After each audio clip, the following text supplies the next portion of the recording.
Rock Jesus Royal Family Church.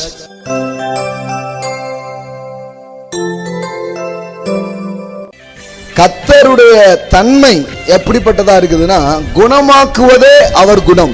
உடம்புல இருக்கிற ஒவ்வொரு அவயத்துக்குள்ளாகவும் வசனம் ஆரோக்கியத்தை விடுவிக்கும், ஆரோக்கியத்தை கொண்டு வரும். அது நிரந்தரமான சுகத்தை உங்க வாழ்க்கையில கொண்டு வரும் என்று தேவனுடைய வார்த்தை சொல்லுகிறது. அல்லேலூயா. வரங்களினால் வருகிற சுகத்திற்கும் வசனத்தினால் வருகிற சுகத்திற்கும் இருக்கிற வித்தியாசங்கள் மிக பெரியது. அல்லேலூயா.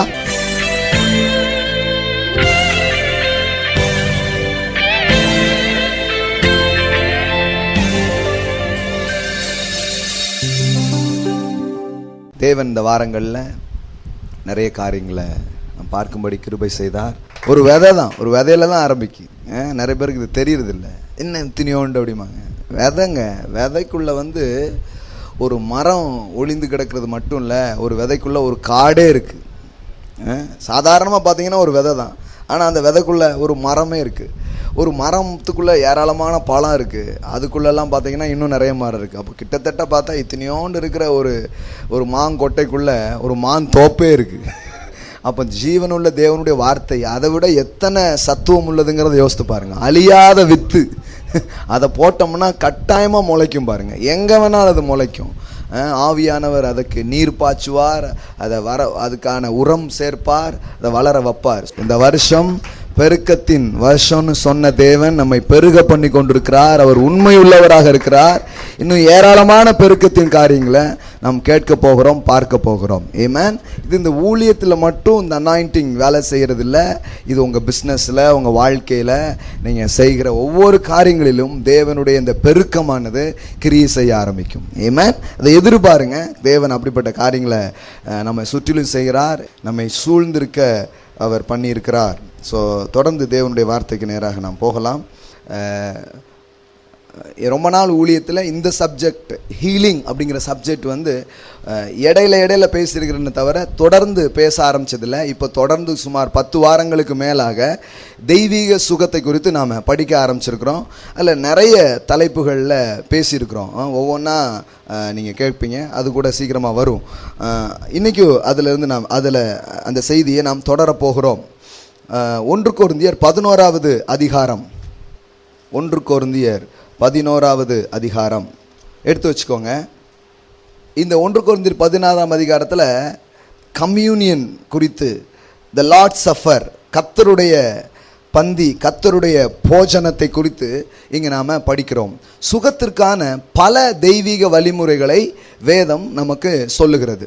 பல தெய்வீக வழிமுறைகள் இருக்கிறது. நீங்கள் சுகமாக இருக்கணுங்கிறது தேவன் பல வழிகளை அவர் என்ன பண்ணியிருக்கிறார், வச்சிருக்கிறார். அதில் பல வழிகளை நான் உங்களுக்கு பேசினேன். சில முக்கியமான வழிகள்லாம் உங்களுக்கு சொன்னேன்.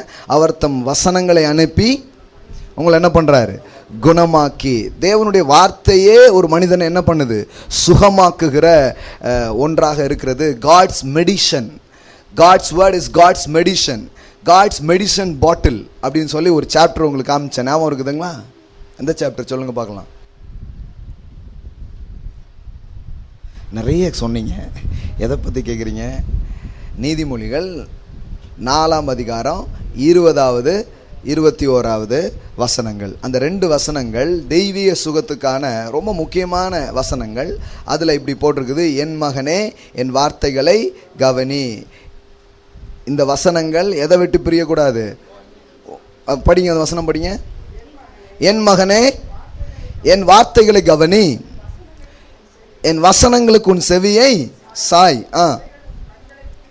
அவைகள் உன் கண்களை விட்டு பிரியாதிருப்பதாக, அவைகளை உன் இருதயத்துக்குள்ளே காத்துக்கொள். அவைகளை கண்டுபிடிக்கிறவர்களுக்கு அவைகள் ஜீவனும்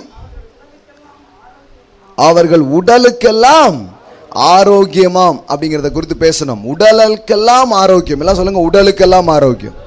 ஒரு மனுஷன் வேர்ட்ல ஸ்பெண்ட் பண்ண ஆரம்பிச்சிட்டான்னு வைங்களேன், இட்ஸ் நாட் ஈஸி திங்ஸ். ஏதோ இன்றைக்கு ஒரு அதிகாரம் நான் வாசித்தேன், ஆண்டவரை ரிஜிஸ்டரில் நோட் பண்ணிக்கொள்ளும் அப்படிங்கிறது கிடையாது.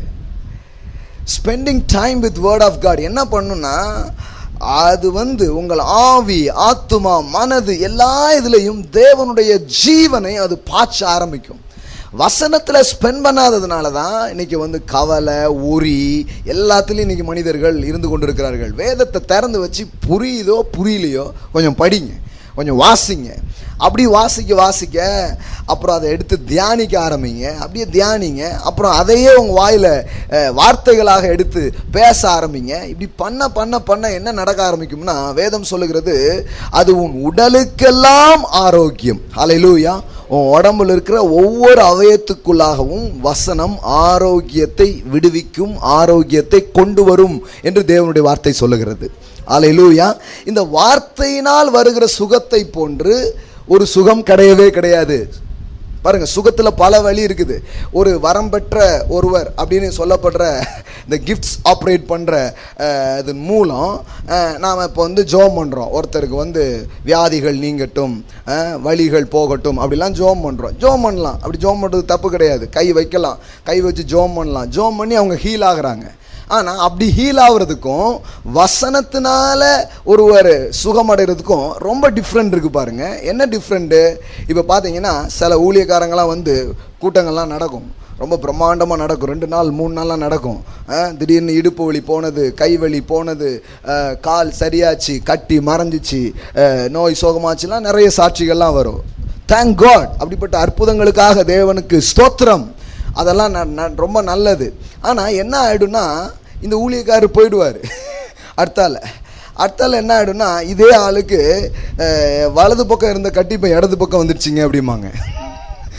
இடுப்பு வலி இருந்தது, ஆனால் இப்போ தலைவலி இருக்குதுங்க அப்படிம்பாங்க. இப்போ இவன் என்ன பண்ணுறது? இப்போ அந்த ஆளோ அந்த பிரசங்கியாரோ எப்போ கூட்டம் நடத்த, அவர் எப்போ வர, அடுத்த கட்டியை கரைய வைக்க அப்படின்னு காத்திருக்க வேண்டியது இருக்குது. ஆனால் வசனத்தினால் வருகிற விடுதலை, சுகம் அப்படிப்பட்டதல்ல. அது என்ன பண்ணுன்னா, வியாதியே வரவிடாத அளவிற்கு உங்களை ஆரோக்கியத்தால் நிரம்பி இருக்க அது வைக்கும். ஹல்லேலூயா. அது நிரந்தரமான சுகத்தை உங்கள் வாழ்க்கையில் கொண்டு வரும். நிரந்தரமான ஆரோக்கியத்தால் அது உங்களை நிரப்ப ஆரம்பிக்கும். வரங்களினால் வருகிற சுகத்திற்கும் வசனத்தினால் வருகிற சுகத்திற்கும் இருக்கிற வித்தியாசங்கள் மிகப்பெரியது. வரங்களினால் வருகிற சுகம் நல்லது, அதுவும் தேவன் தான் தரார். ஆனால் வசனத்தினால் வருகிற சுகம் நிலைவரமானதாக இருக்கிறது. ஹல்லேலூயா. அதனால தான் ஆண்டவர் சொன்னார், சத்தியத்தை நீங்கள் அறிவீர்கள், சத்தியம் உங்களை விடுதலை ஆக்கும். நான் யாரு, எனக்கு எப்படி ஆரோக்கியம் வருது, கிறிஸ்துவின் தழும்பு எப்படி என்னை குணமாக்கி இருக்கிறது என்றெல்லாம் வசனத்தை குறித்து கேட்டு அதன் மூலம் வந்த வெளிச்சங்கள், அதனால் வருகிற சுகங்கள் நிலைவரமான சுகமாக இருக்க ஆரம்பிக்கும். ஸோ இதுதான் காரியம் பாருங்க. அதனால தான் வரங்களினால் வருகிற சுகத்தையும் நம்ம வரவேற்கிறோம். இங்கே நம்ம ஜோம் பண்ணுறோம், நிறைய பேருக்கு ஆண்டவர் சுகப்படுத்துகிறார். அநேகருடைய வாழ்க்கையில் தெய்வீக அற்புதங்களை அவர் நடப்பிக்கிறார். அதை தாண்டி வசனங்களை போதிக்கிறோம். ஏன்னா அதுதான் அதை நிலைவரமான காரியங்களை என்ன பண்ண ஆரம்பிக்கும், இருக்க வைக்கும். ஸோ அது ரொம்ப முக்கியம் பாருங்க. அதனால தான் இந்த இடத்துல சொல்லியிருக்குது, வசனத்தை தான் அவன் கேட்டுக்கிட்டு இருக்கான் காதில், வசனத்தை தான் கண்ணுக்குள்ள வச்சுக்கிட்டு இருக்கான், வசனத்தை தான் இருதயத்தில் வச்சுட்டு இருக்கிறான். டக்குன்னு பார்த்தா அது சுகமாக மாறிடுச்சு. ஹல்லேலூயா. எல்லாம் சொல்லுங்க, அந்த வசனம் உடலுக்கெல்லாம் ஆரோக்கியம். ஆரோக்கியத்தை அது ப்ரொடியூஸ் பண்ண ஆரம்பிக்குது, ஆரோக்கியத்தை துளிர்விட பண்ணுகிறது, ஆரோக்கியத்தால் உங்கள் சரீரங்கள் நிரம்ப ஆரம்பிக்கிறது. இப்படிதான் காரியம் இப்படி நடக்குது. இது ஒரு சுகத்துக்கான காரியங்கிறத பற்றி நான் உங்களுக்கு பேசினேன். நீங்கள் புதுசாக கேட்குற மாதிரியே கேட்டிங்கன்னா நான் திருப்பியும் இந்த வாரம் அதை தான் பேசணும்.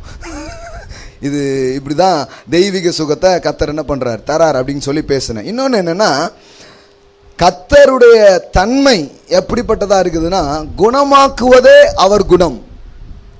ஹல்லேலூயா. குணமாக்குவதே அவர் குணமா இருக்குது பாருங்க.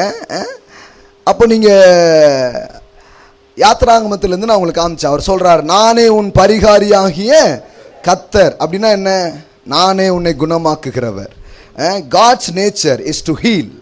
தேவனுடைய ஸ்வாபமே, தேவனுடைய குணமே ஒரு மனிதனை குணமாக்குகிற குணமாக அது இருக்கிறது அப்படிங்கிறத பற்றி பேசினேன். அதில் நிறைய காரியங்கள் பற்றி படித்தோம்.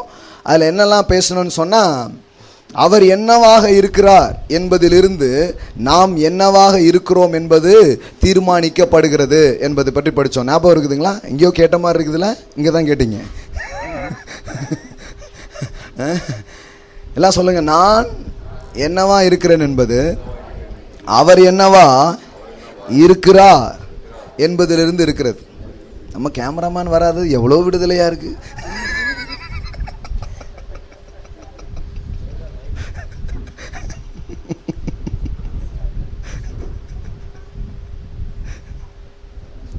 அவர் வந்தா சொல்லாதீங்க.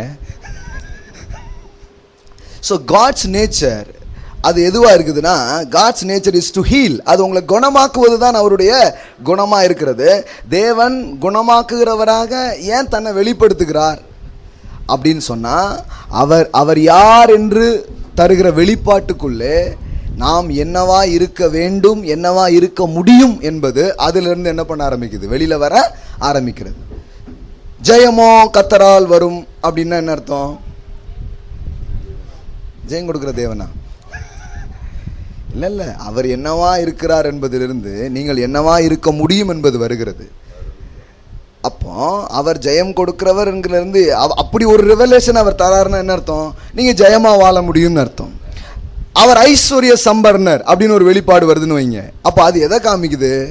நீங்க ஐஸ்வர்யமா இருக்க முடியும், அந்த வாழ்வு அதுக்குள்ளதான் இருக்குங்கிற வெளிப்பாடு வெளியில வருது. இப்படி எல்லா காரியமும் அப்படிதான். தேவன் என்னவா இருக்கிறார் என்பதை சார்ந்து நீங்கள் என்னவா இருக்க முடியும் என்பது அதுல இருந்து வருகிற ஒரு காரியம். அதுல தான் நம்ம பார்த்தோம், நானே உன் பரிகாரியாகிய கர்த்தர் எகிப்தியருக்கு வரப்பண்ணின நோய்களில் ஒன்றையும் உனக்கு, எல்லாம் சொல்லுங்க, ஒன்றையும் வரப்பண்ணேன்.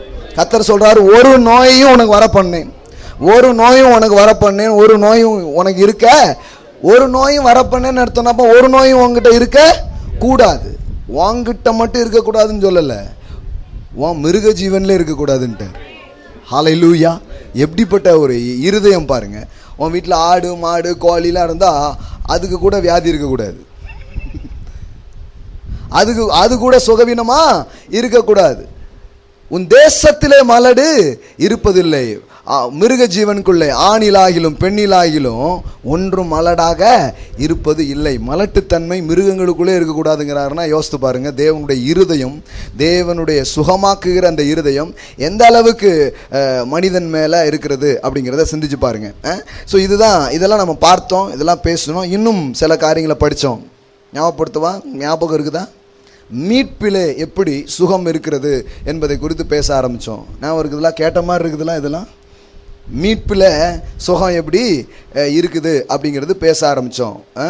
ரட்சிப்பு அப்படின்னு சொல்லும்போது அதற்குள்ளேயே சுகம் இருக்கிறது. வெறும் பாவ மன்னிப்பு மட்டும் தேவன் செய்யல. ரட்சிப்பு என்று சொல்லும்போது அது ஒரு கூட்டு வார்த்தை. ஜோசோ என்கிற கிரேக்க வார்த்தை தான் ரட்சிப்புக்காக பயன்படுத்தப்படுகிறார்கள். SOZO, ஜோசோ என்கிற கிரேக்க வார்த்தை. இந்த மீட்பு, இந்த ரட்சிப்பு என்பதற்குள்ளே பாவ மன்னிப்பு, சுகம், நன்மைகள், பாதுகாப்பு எல்லாமே என்ன பண்ணிருக்குது, அடங்கி இருக்கிறது. வேதத்தில் ரட்சிப்புங்கிற வார்த்தை படிச்சீங்கன்னா அது ஒரு சிங்கிள் வேர்டில், அது ஒரு கூட்டு வார்த்தை. அப்போ தேவன் இயேசு எனக்கு ரட்சகர்னு சொன்னா எல்லாத்திலிருந்து என்ன ரட்சிக்கிறார். பாவத்திலிருந்து, நோயிலிருந்து, பிசாசிலிருந்து, தரித்திரத்திலிருந்து, வாழ்வினுடைய பிரச்சனைகளிலிருந்து, எல்லாவற்றிலும் இருந்து எனக்கு என்ன வருகிறது, ரட்சிப்பு வருகிறது. அப்போ மீட்புக்குள்ளே தேவனால் மீட்கப்பட்டவர்கள் அப்படின்னு நம்மளை பத்தி சொல்லுது. நாம யாரு? எல்லாம் சொல்லுங்க, மீட்கப்பட்டவர்கள். நீங்கள் யார்? நீங்கள் மீட்கப்பட்டவர்கள். என்ன மீட்கப்பட்டவர்கள் அப்படின்னா என்ன அர்த்தம்? இந்த உலகம் எல்லாம் அடிமைத்தனங்களுக்குள் இருக்கிறது, நீங்களோ அவைகளிலிருந்து மீட்கப்பட்டிருக்கிறீர்கள். பொல்லாத பிரபஞ்சத்தினின்று அவர் உங்களை மீட்டு கொண்டிருக்கிறார். அப்படி மீட்கிற வேலையை அவர் என்ன பண்ணிருக்கிறாரு, செய்திருக்கிறார். கலாத்தியர்ல இருந்து உங்களுக்கு காண்பிச்சேன். மாசம் ஒரு முறை ரீகால் பண்றதே ஒரு பிரசங்கமா பண்ணணும்னு நினைக்கிறேன். ரொம்ப நல்லதுதான். ஏன்னா புரியாமல் கடகடன் நிறைய சொல்கிறத விட அப்பப்போ ரீகால் பண்ணி விடுறது ரொம்ப நல்லது. கலாத்தியர் 1:4 பாருங்க. அவர் நம்மை இப்பொழுது இருக்கிற பொல்லாத பிரபஞ்சத்தினின்று விடுவிக்கும்படி நம்முடைய பிதாவாகிய தேவனுடைய சித்தத்தின்படியே நம்முடைய பாவங்களுக்காக தம்மை தாமே ஒப்பு கொடுத்தார். பொல்லாத பிரபஞ்சத்தினின்று நம்மை விடுவிக்கும்படி. அப்போ இந்த உலகம் பொல்லாத காரியங்களால் நிறைஞ்சிருக்குது, ஆனால் நீங்களோ மீட்கப்பட்டவர்களாக இருக்கிறீர்கள். எதிலிருந்து மீட்கப்பட்டிருக்கீங்க? உலகத்திலிருந்து மீட்கப்பட்டீங்களா? இல்ல, பொல்லாப்பிலிருந்து மீட்கப்பட்டிருக்கிறீங்க. பொல்லாப்பிலிருந்து எனக்கு மீட்பு என்பதுக்கு பதிலாக நிறைய பேர் உலகத்திலிருந்தே மீட்பு அப்படிங்கிறதுக்காக கேட்டுட்டு இருக்கிறாங்க. ஆனால் இயேசு சொல்கிறாரு, பிதாவே உலகத்திலிருந்து இவங்களை என்ன பண்ணாதீங்க, எடுக்காதீங்க, தீமையிலிருந்து இவங்களை காத்துக்கொள்ளுங்க அப்படிங்கிறார். அல்லேலூயா. யோவான் 17 நாம் அப்படி வாசிக்கிறோம். பாருங்கள், அந்த வசனத்தை வேணால் காமிச்சிட்றேன் உங்களுக்கு. யோவான் கடன்னு வாங்க பார்க்கலாம், வேகமாக போகணும். யோவான் 17:15 நீர் அவர்களை உலகத்திலிருந்து எடுத்துக்கொள்ளும்படி நான் வேண்டிக் கொள்ளாமல் நீர் அவர்களை தீமை நின்று காக்கும்படி வேண்டிக் கொள்கிறேன். எல்லாம் சொல்லுங்க, தீமை நின்று காக்கும்படி. உலகத்துல பொல்லாப்பு இருக்கு, ஆனா நீங்க அதுல இருந்து இவங்களை காக்கும்படி நான் என்ன பண்றேன், வேண்டிக் கொள்கிறேங்கிறாரு. அப்போ வெளியில அப்படி இருந்தா நீங்களும் அப்படி இருக்கணும்னு அவசியம் கிடையாது. சில சொல்றாங்க, அது பல நோய் வந்துடுச்சுங்க, முன்ன மாதிரி இப்போ கிடையாதுங்க, இப்போ 40 தாண்டதே பெரிய விஷயங்க, அப்படிலாம் நிறைய பேர் சொல்லுவாங்க. நீங்களும் அதை உங்கள் தத்துவமாக எடுத்துக்கூடாது, உங்கள் நம்பிக்கை எடுத்துக்கூடாது. உங்களுக்கு வயதாகும் போது இன்னும் புதிய கிருபைகள் எப்படி போட்டிருக்குது, கழுகுக்கு சமானமாய் உன் வயது வால வயது போல உன் பலனை அவர் என்ன பண்ணுவார், திரும்ப பண்ணுவார் என்று எழுதப்பட்டிருக்கிறது. உன் நாட்களுக்கு தக்கதாய் உன் பலனும் இருக்கும். அல்லேலூயா. காலையில் பிரசங்கமே ஒரு நாளை பலனுள்ள நாளாக எப்படி ஆரம்பித்து பலனுள்ள நாளாக எப்படி முடிக்கிறது தான் இன்னைக்கு காலையில் பேசணும். ஸ்ட்ரென்த்தில் ஆரம்பித்து எப்படி ஸ்ட்ரென்த்லேயே முடிக்கலாங்கிறதா இன்னைக்கு மார்னிங் மெசேஜ். வருகையிலும் ஆசீர்வதிக்கப்பட்டு போகையிலும் ஆசீர்வதிக்கப்பட்டிருப்பாய். இன்னைக்கு காலையில் அதான் பேசணும். நிறைய பேர் வெளியில் கிளம்பும்போது சுவன்னு போவாங்க, ஆனால் வரும்போது இப்படியே வருவாங்க. அப்படி கிடையாது, போகும்போதும் நல்லா போவீங்க, வரும்போதும் நல்லா வருவீங்க. அல்லேலூயா. அதான் நீ காலைல பேசணும். அப்போ பலன் குறையணும் உலகம் பேசுது, ஆனால் தேவனுடைய வார்த்தை சொல்லுது இல்லை. கழுகு எப்படி ஒரு ஒரு ஒரு ஒரு பறவையை எடுத்து உதாரணமாக படுத்துறாரு. இந்த கழுகுக்கு எப்படி நடக்குது, அது வயதாகும் போது தன் இறகுகளை எல்லாம் பாறையில் உடைச்சி உதிர்த்து மறுபடியும் புது இறகுகள் முளைக்க காத்திருக்கும். திருப்பி புது இறகுகள் முளைக்கும், திருப்பி அந்த புது இறகுகளை கொண்டு அது பறக்க ஆரம்பிக்குமா, மறுபடியும் இளமை திரும்பினது போல அந்த கழுகு இருக்க ஆரம்பிக்குமா. அதை ஒப்பனைப்படுத்தி தேவன் பேசுகிறார். சில காரியங்கள் எல்லாம் கர்த்தர் இப்படிப்பட்ட இதெல்லாம் சிருஷ்டித்திருக்கிறது நமக்கு சில விஷயத்தை டீச் பண்ணுறதுக்கு உதவியாக இருக்கணுங்கிறதுக்காக தான். அல்லேலூயா. ஆனால் நாம் அதை வச்சுட்டு நம்மளை ஒப்பிட்டோம். நீ ஒரு கழுதை அப்படி இப்படிலாம் என்ன பண்ண ஆரம்பிச்சிட்டோம், பேச ஆரம்பிச்சிட்டோம். இல்லை, அது டீச் பண்ணுறதுக்காக வச்சிருக்கிறார். என்ன சொல்கிறாரு, இந்த கழுகு எப்படி பலனை திரும்ப பெற முடியுமோ அதுபோல் நீயும் பலனை என்ன பண்ண முடியும், திரும்ப பெற முடியும். அப்படி பெற்று மீண்டும் நீ எழும்ப முடியும். வயதாகும் போது செல்கள் எல்லாம் பழையதாக போகுது தான். ஆண்டவர் சொல்கிறாரு, அந்த செல்லெல்லாம் கலைஞ்சி புது செல்லை மறுபடியும் நான் கொண்டு வருவேன் அப்படிங்கிறாரு. இது என்ன டியூரோ செல்லான்னு கேட்காதீங்க, இது உடம்புல இருக்கிற செல்லு. தேவன் புது செல்களை என்ன பண்ணுவார், கொண்டு வருவார். மீண்டும் கலை உங்களுக்கு உண்டாகும். உங்களுக்கு தெரியுமா, உங்கள் முகம்லாம் கலையாக இருக்கணும்னு ஆண்டவர் ஆசைப்படுறார். இது கைத்தட்டலன்னா வேற கைத்தட்ட போகிறீங்க. அப்படியா பிரதர்? வசனம் காமிக்கட்டுமா? சங்கீதம் எதையோ உற்சாகப்படுத்துக்காது. நிறைய நேரத்தில் நம்ம ஆளுகள் அப்படியே நினச்சிட்டு போயிடுறாங்க. பிரதர் எப்போவுமே நம்மளை உற்சாகப்படுத்துவாங்க. வசனத்தில் இல்லாத உற்சாகம் நிற்காதுன்னு எனக்கு நல்லா தெரியும். அதனால் வசனத்தில் இல்லாத உற்சாகத்தெல்லாம் நான் படுத்துறது கிடையாது. சங்கீதம் 104. ஆண்டவருடைய ஒவ்வொரு கிரியேஷனுக்கும் ஒரு அற்புதமான நோக்கமும் அர்த்தமும் இருக்கிறதை சங்கீதம் 104 முழுவதும் பேசுவதை நீங்கள் படிக்கலாம். ஆண்டவரே அவருடைய சிருஷ்டிப்பை பார்த்து ரொம்ப என்ஜாய் பண்ணுறாராம். வாவ் அப்படின்னு சொல்கிறாராம். அந்த வாவ் தான் இந்த சங்கீதம் 104. இதான் இதுக்கு நான் கொடுத்துருக்கிற தலைப்பு. இந்த தலைப்பை போட்டு படித்து பாருங்கள், நல்லா புரியும். தேவனே அவர் படைச்சதை குறித்து என்ன சொல்கிறார், வாவ் அப்படி சொல்கிறார். அப்படிப்பட்ட காரியங்கள் நிறைய இதில் போட்டிருக்குது. இப்போ சில இது உங்களுக்கு காமிக்கிறேன் பாருங்கள். அதில் ஒன்று இப்போ சொன்னோம்ல, என்ன சொன்னேன், முகக்கலை சொன்னேன்னா இங்கே பாருங்கள், அங்கே போட்டிருக்குது பாருங்கள். 15 மனுஷனுடைய இருதயத்தை மகிழ்ச்சியாக்கும் திராட்சை ரசத்தையும் அவனுக்கு முகக்கலையை உண்டு பண்ணும் எண்ணெயையும் மனுஷனுடைய இருதயத்தை ஆதரிக்கும் ஆகாரத்தையும் விளைவிக்கிறார். அல்லேலூயா. உங்கள் முகத்தை கலையாக்குறதுக்காகவே சில ஸ்பெஷல் எண்ணெய்களெல்லாம் ஆண்டவர் வச்சிருக்கிறாராம். அப்படின்னா என்ன அர்த்தம்னா, நீங்கள் கலையாக இருக்கணும்னு அர்த்தம். புரியுதா புரியலையா? கர்த்தர் இதெல்லாம் வந்து எண்ணி தான் நிறைய தான் படைச்சிருக்கிறாராம். நிறைய காரியத்தை அவர் என்ன பண்ணியிருக்கிறாராம், உருவாக்கி இருக்கிறாராம். வாழ்க்கையின் காரியங்களை கடந்து போகிறது ரொம்ப ஈஸி பாருங்க. ஒன்று தான், ஒரே ஒரு சீக்ரெட் தான்.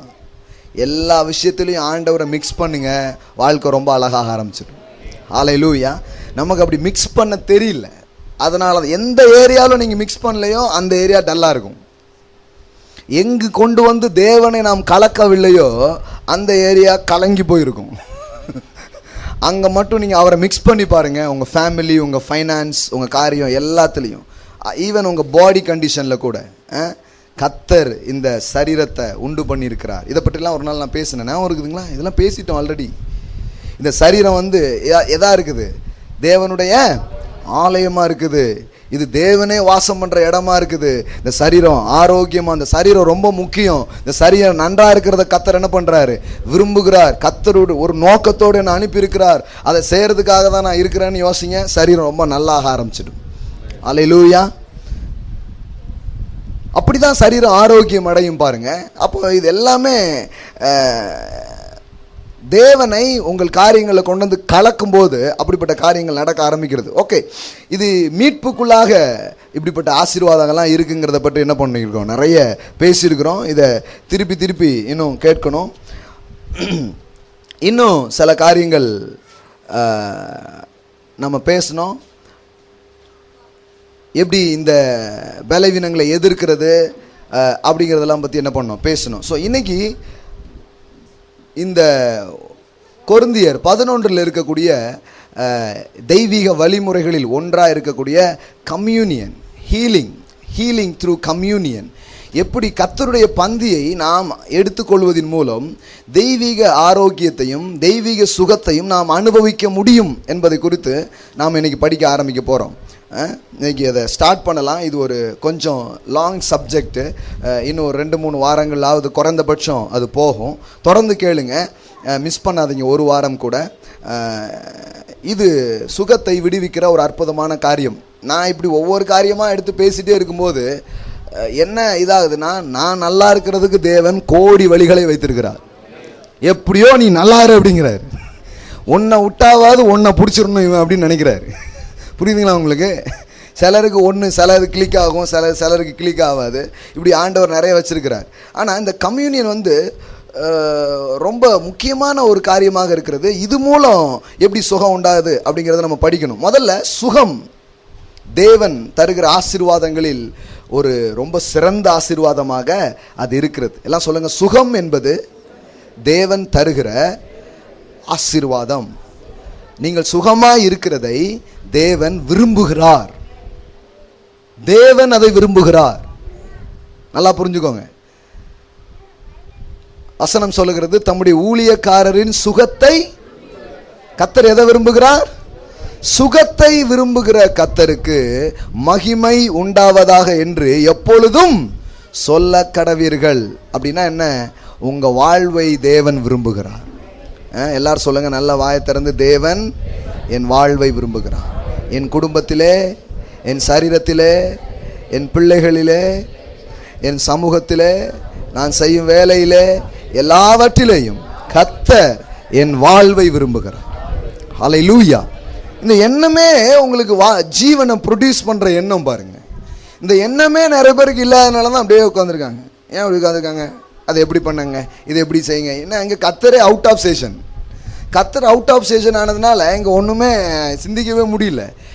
என்னைக்குமே ஒன்று தெரிஞ்சுக்கோங்க, அவர் தான் ஜீவன். அவர் இல்லாமல் நீங்கள் வாழ்க்கையை திங்க் பண்ணிங்கன்னா அது லைஃபே கிடையாது. அது வந்து எப்படி சொல்கிறது, உயிர் இல்லாமல் இருக்கிற ஒரு உடல் போல தேவனற்ற வாழ்க்கை. உயிர் இல்லாத உடல் பார்க்குறதுக்கு எல்லாம் இருக்கும், ஆனால் உயிர் மட்டும் இருக்காது. அதனால தான் வேதம் சொல்லுகிறது, குமாரனை உடையவன் ஜீவனை உடையவன், குமாரன் இல்லாதவன் ஜீவன் இல்லாதவன். தேவனை நீங்கள் உடையவர்கள் ஆகும் பொழுது ஜீவனை உடையவர்களாக மாறுகிறீர்கள். அல்லேலூயா. தேவனற்ற நிலையில் இருக்கும் பொழுது ஜீவனற்ற நிலையில் இருக்கிறீங்க. இப்ப தேவன் உங்க வாழ்க்கைக்குள்ள வரும் பொழுது, ஜீவனுள்ள தேவனுடைய வார்த்தைகள் உங்க வாழ்க்கையில் வரும்பொழுது ஜீவன் வருது. ஜீவன் வந்துட்டாலே அங்க ப்ரோக்ரஸ் நடந்துகிட்டே இருக்கும். புரியுதுங்களா உங்களுக்கு? growth is the only evidence of life.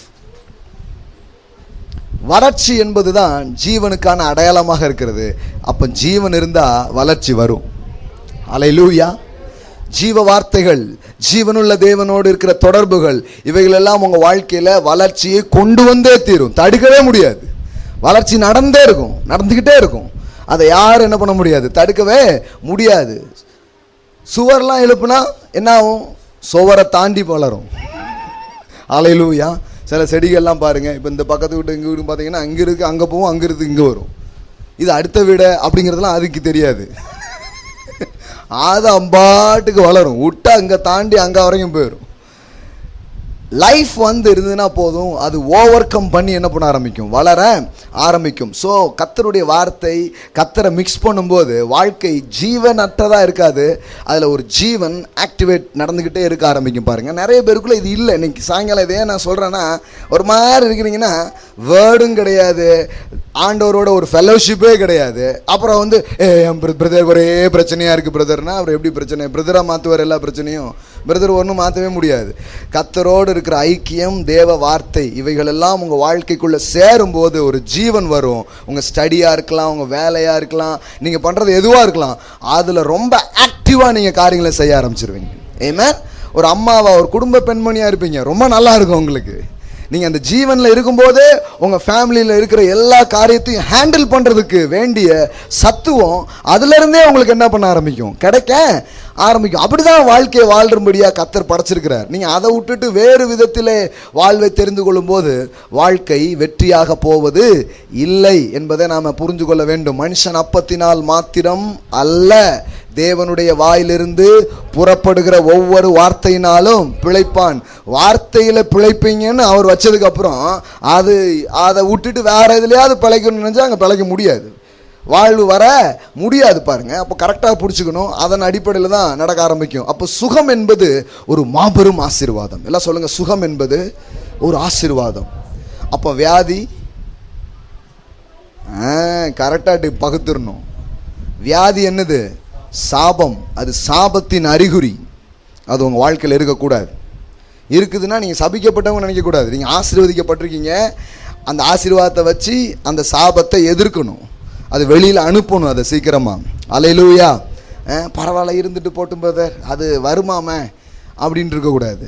இல்லை இல்லை, அது போமாமேன்னு போட்டிருக்கு. வருமாமன்னீங்கன்னா அப்புறம் அது 2-3 சேர்த்துட்டு வந்துடும். சிங்கிளாக வராது பாருங்க சில வியாதிலாம். இது இருக்கா, அப்போ இது இருந்தால் இதுவும் இருக்குமே அப்படிம்பாங்க. அப்படி ரெட்டையர்களாக மூவர்களாக ஆக்கிரமிக்க ஆரம்பிச்சிருவாங்க. ரொம்ப கவனமாக இருங்க. வருமாமேலாம் சொல்லலை. எங்கே சொல்லியிருக்குது? பைபிளில் போட்டிருக்குதுங்களா? போடலை. முதிர் வயதிலையும் கனி தந்து புஷ்டியான மரத்தை போல நீங்கள் இருப்பீங்க. ஹல்லேலூயா. முதிர் வயதிலுமே அப்படிதான்.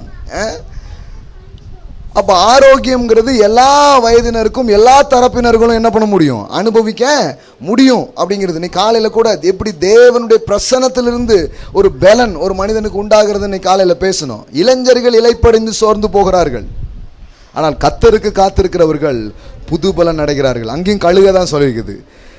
புது பலன் அடைந்து கழுகுக்கு ஒப்பாக செட்டைகளை அடித்து உயர எழும்புகிறார்கள். தேவனிடத்திலிருந்து வருகிற அந்த சத்துவமும் ஜீவனும் உங்க வாழ்க்கையில வர வர எல்லா காரியங்களுக்கும் மேல நீங்க வாழ ஆரம்பிப்பீங்க. ஒரு பேரின்பம் உங்க வாழ்க்கையில நிரப்பப்பட்டிருக்கும். ஒரு பெரிய சமாதானம் உங்க வாழ்க்கையில் நிரப்பப்பட்டிருக்கும். உங்க வாழ்க்கையில ஏதோ பிரச்சனை இருக்கும், சில எதிர்ப்புகளாக இருக்கும், ஆனா உள்ளத்துக்குள்ள வார்த்தை சொல்லும், இது கிடையாது உனக்கு, இதை தாண்டி நீ போவ அப்படின்னு ஒன்று உங்களுக்குள்ள சொல்லிக்கிட்டே இருக்கும். பாருங்க, அதை வச்சே நீங்க மேற்கொள்ள ஆரம்பிப்பீங்க. அல்லேலூயா. வெளியில் உள்ள பார்ப்பான், இவளுக்கு இருக்கிற பிரச்சனைக்கு இவா ஏன் இப்படி சந்தோஷமா இருக்கா அப்படிங்கிற மாதிரி இருக்கும். அதுதான் தாவீது அரசன் சொல்லுகிறான், அவர்களுக்கு திராட்சை ரசமும் எண்ணெயும் பெருகி இருந்த காலத்தில் இருந்த சந்தோஷத்தை பார்க்கிலும் அதிகமான சந்தோஷத்தை என் இருதயத்தில் அவர் தந்தார் அப்படின்னு சொல்றார். ஹல்லேலூயா. திராட்சை ரசம் எண்ணெயை சார்ந்து என் சந்தோஷம் இல்லை, என் சந்தோஷம் அவரை சார்ந்ததாக இருக்கிறது. ஹல்லேலூயா. திராட்சை ரசம் அதுதான் போட்டிருக்குது. மந்தையில் ஆடு இல்லாமல் போனாலும் மாடுகள் இல்லாமல் போனாலும் நான் கர்த்தருக்குள். அப்படின்னா என்ன, இருக்கிறதெல்லாம் போட்டுன்னு சொல்றது அர்த்தம் இல்லை. போனாலும்னா என்ன அர்த்தம்னா இருக்கு, அதனால தான் அவன் போனாலுங்கிறான். நம்ம நிறைய பேர்ட்ட இல்லாமலே அந்த பாட்டை பாடிக்கிட்டு இருக்கோம். யோசித்து பாருங்க, மந்த கிந்தெல்லாம் பலனற்று போனாலும்னா என்ன, பலன்லாம் கொடுத்துக்கிட்டு இருக்கு.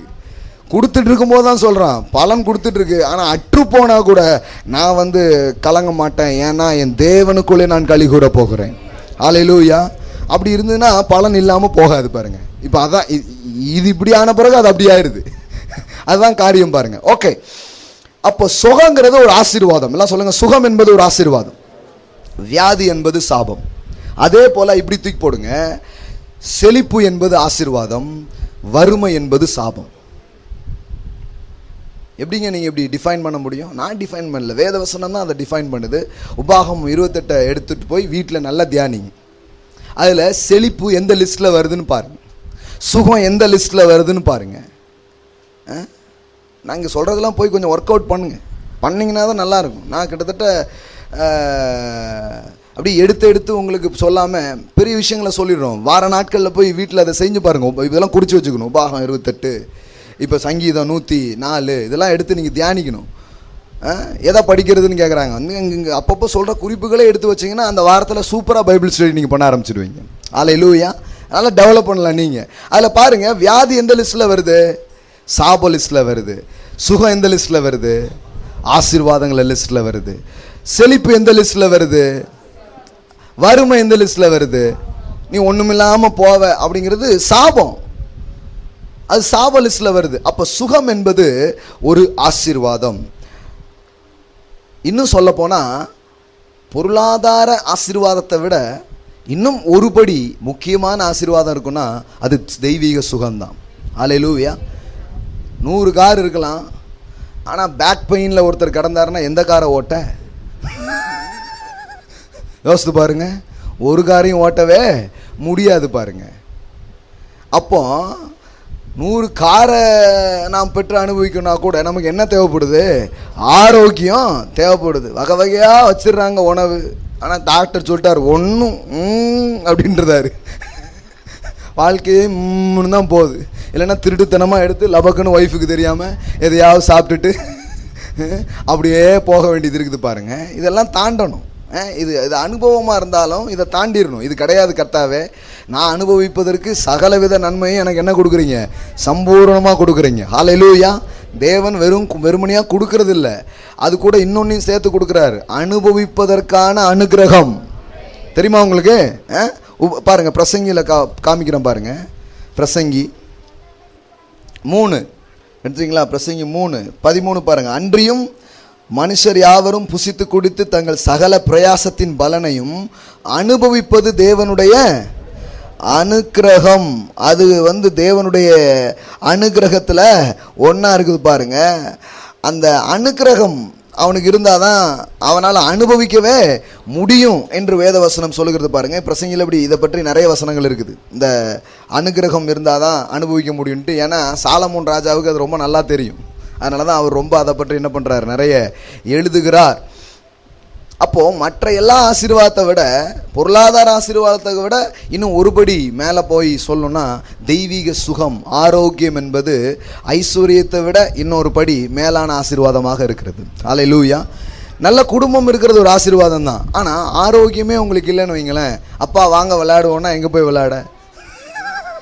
விளையாடவே முடியாது. அப்பாவால் முடியாதுப்பா அப்படின்னு தான் என்ன பண்ண வேண்டியிருக்கும், சொல்ல வேண்டியது இருக்கும். என்ஜாய் பண்ணவே முடியாது பாருங்கள். அப்போ எல்லாத்துலேயும் ரொம்ப ரொம்ப முக்கியமான ஒரு காரியமாக இருக்கிறது இந்த ஆரோக்கியம் பாருங்கள். அதனால தான் கர்த்தர் இதை பற்றி நிறைய பேசுகிறாரு. இன்னொன்று சொல்லட்டுமா, இயேசு செய்த அற்புதங்கள் நிறைய இருக்குது. ஆனால் அவர் அதிகமாக செய்த அற்புதம் எது? சுகமாக்குனது. எப்பவும் காற்றை பாட்டு அதட்டிகிட்டே இருந்தாரா?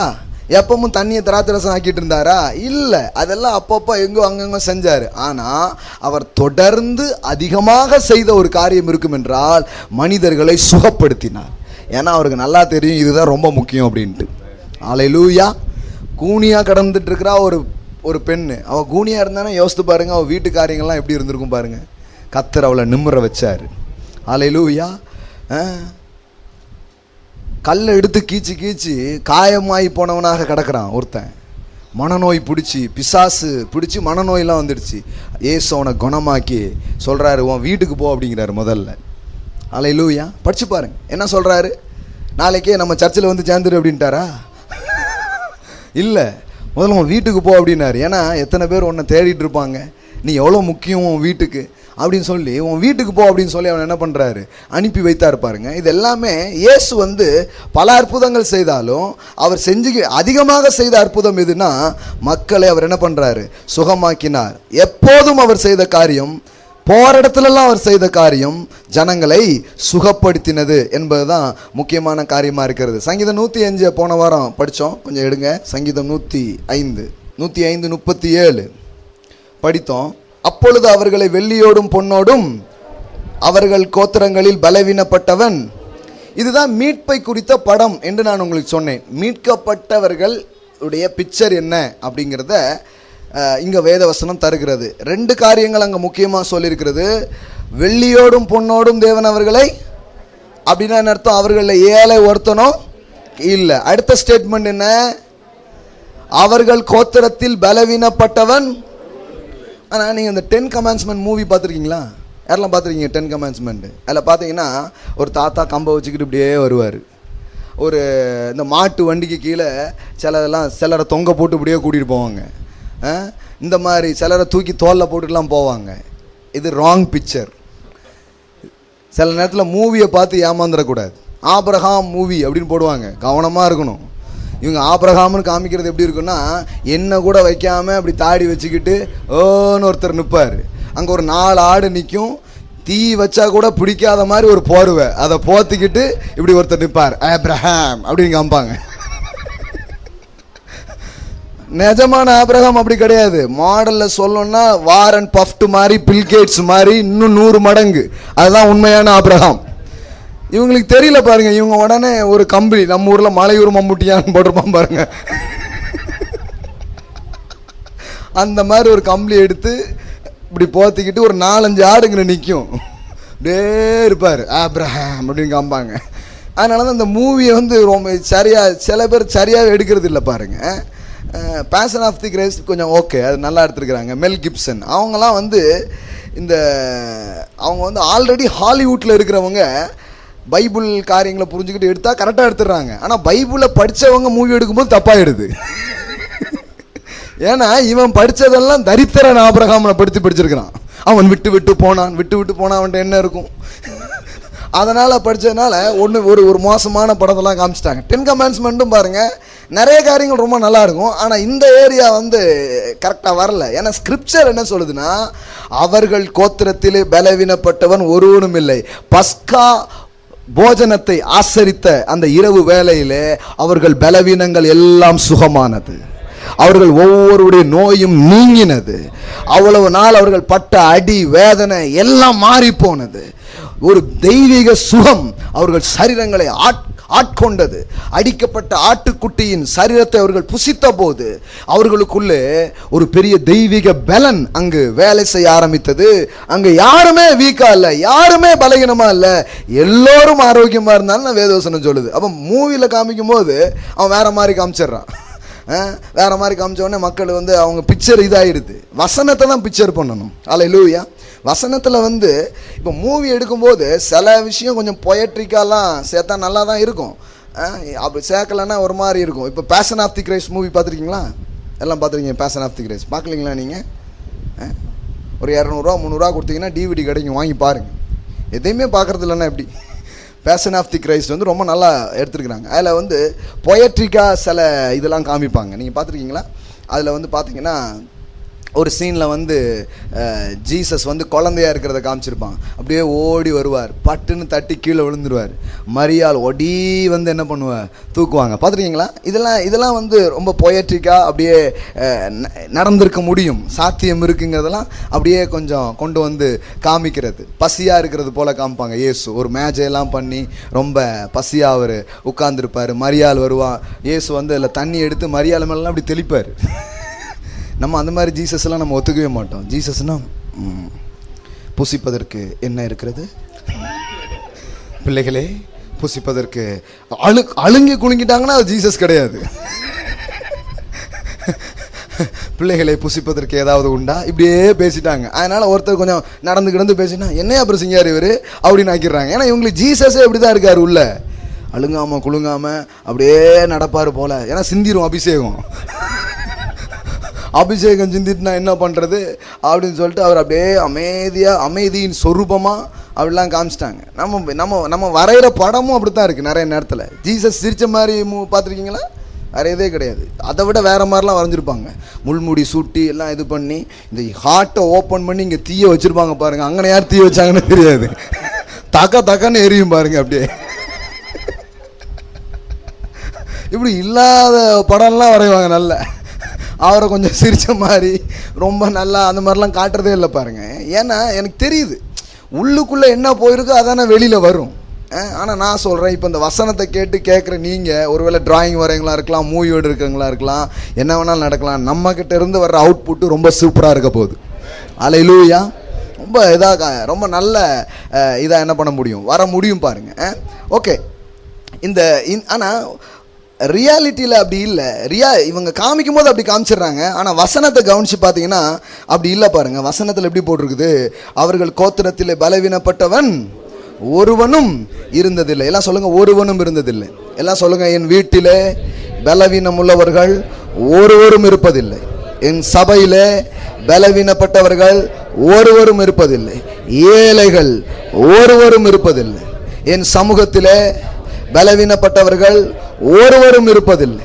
இது எப்படி கொண்டு போகணும், வீட்டுக்குள்ளே கொண்டு வந்து சபைக்கு கொண்டு வந்து சமூகத்தையே இப்படி ஆசீர்வதிக்கிறதுக்கு தான் கர்த்தர் தம் ஜனங்களை சபையாய் கூடி வர செய்திருக்கிறார். அல்லேலூயா. ஆரோக்கியத்தை கொண்டு வர முடியும். இந்த உலகம் வீழ்ச்சிக்கு நேராக போயிட்டு இருக்குது. மருந்துலாம் நிறைய கண்டுபிடிச்சிட்டு இருக்கிறான். ஆனால் மனுஷன் ஆரோக்கியமாக இல்லை. தொடர்ந்து அவன் வீக்காக இருக்கிறான், தொடர்ந்து அவன் பலகீனவனாக இருக்கிறான். ஏன் அப்படி? ஆனால் அந்த மருந்து எடுத்தனாலே ஆனாங்க நான் நிறைய பேர். இந்த 12 வருட பெரும்பாடு உள்ள ஸ்திரியை பற்றி பைபிள் சொல்லும்போது சொல்லிருக்கும் பாருங்க. அவர் மருத்துவரால் சிகிச்சை அடைகிறதுனால இன்னும் அவன் என்ன பண்ணிட்டாலாம், நிறைய வேதனைப்பட்டான்னு என்ன பண்ணியிருக்குது சொல்லியிருக்குது பாருங்க. ஏராளமான ட்ரீட்மெண்ட் எடுத்து பல எஃபெக்ட் பாருங்க, பல எஃபெக்ட் ஆகி ரொம்ப மோசமான கண்டிஷன் இருந்தான். இப்போ இயேசுவை தொட்டு சுகமானால் என்று வேதவசனம் சொல்லுகிறது. அல்லேலூயா. பாருங்க, இதுதான் தெய்வீக ஆரோக்கியம் என்பது வித்தியாசமானது. அது ஒவ்வொரு மனுஷனுக்குள்ளேயும் வர முடியும், குடும்பங்களுக்குள்ளே வர முடியும், சமூகத்துக்குள்ளே அது பாய முடியும். கர்த்தர் அதை விரும்புகிறார். ஒரு டெமான்ஸ்ட்ரேஷன் போல அதை காட்ட விரும்புகிறார். நான் இந்த தெய்வீக சுகத்தை பற்றி தியானிக்கிறேன், படிக்கிறேன், இதை பற்றி பேசுகிறேன். நான் எந்த அளவுக்கு இதை விசுவாசிக்கிறேன் அப்படின்னு சொன்னால், ஆண்டவர் சீசர்கள்ட்ட சொல்லும்போது சொல்கிறாரு, நீங்கள் போங்க, வியாதியஸ்தரெல்லாம் என்ன பண்ணுங்க, சுகமாக்குங்க, குஷ்டரோகிகள் என்ன பண்ணுங்க, சுகப்படுத்துங்க அப்படி சொல்லிட்டு கடைசியாக இன்னொன்று சொல்லியிருக்கிறார். நாம் அந்த வேர்டு போட மாட்டோம், எடிட் பண்ணிவிடுவோம். அந்த வேர்டு என்ன தெரியுமா? மரித்தோரை எழுப்புங்கள். என்ன பண்ணுங்க? raise the dead அப்படின்னார். எப்படி வியாதியஸ்தரை சுகமாக்குங்கன்னு சொன்னாரோ அதே டோன்ல தான் raise the dead அப்படின்னாரு. வியாதியை சுகமாக்குங்கள், raise the dead அப்படின்ட்டு என்ன பண்ணல, சொல்லவே இல்லை. அதே தான், சேம் தான். தலைவலி போற மாதிரி செத்தவனை எழுப்பவும் முடியும் என்பது வேதத்தின் சத்தியமாக இருக்கிறது. அல்லேலூயா. முதல்ல இதெல்லாம் நமக்கு ஒரு போதனையாகவே வரல. இப்படிலாம் ஒரு இருக்குது, இப்படிலாம் போக முடியுங்கிறதையே சொல்லலைன்னா அப்புறம் எங்கேருந்து ஆரம்பிக்கிறது? இன்றைக்கி விதையை போட ஆரம்பிச்சிருக்கிறோம். நான் சொல்கிறேன், உங்கள் பிள்ளைங்களாம் அந்த சத்தியத்தை கேட்கலாம், நீங்கள் கேட்கலாம். ஸ்கூல்லையே பிள்ளைங்களை ஹீல் பண்ண முடியும் பாருங்கள். தலைவலியா, be heal in Jesus name. ஹல்லேலூயா. ஒரு ஹீலிங் கல்ச்சரையே நம்மளால் உருவாக்க முடியும். எத்தனை பேர் புரியுது? ஒரு ஹீலிங் கல்ச்சரை நம்ம கொண்டு வர முடியும். ஏன்னா இதெல்லாம் வேதம் வாக்கு பண்ணிடுச்சு. இப்போ நம்ம வாழணும். வாக்கு பண்ணுனா வாக்கை பிடிச்சிக்கிட்டு நிற்கணும். இப்படி சொல்லியிருக்கே, ஜீவ வசனத்தை பிடித்து கொண்டு உலகத்தில் சுடர்களை போல பிரகாசியுங்கள் அப்படின்னு போட்டிருக்குது. அப்படின்னா என்ன? உலகம் இருட்டில் இருக்கு, நீ வசனத்தை பிடிச்சனா சுடர் மாதிரி நீ பிரகாசிப்ப.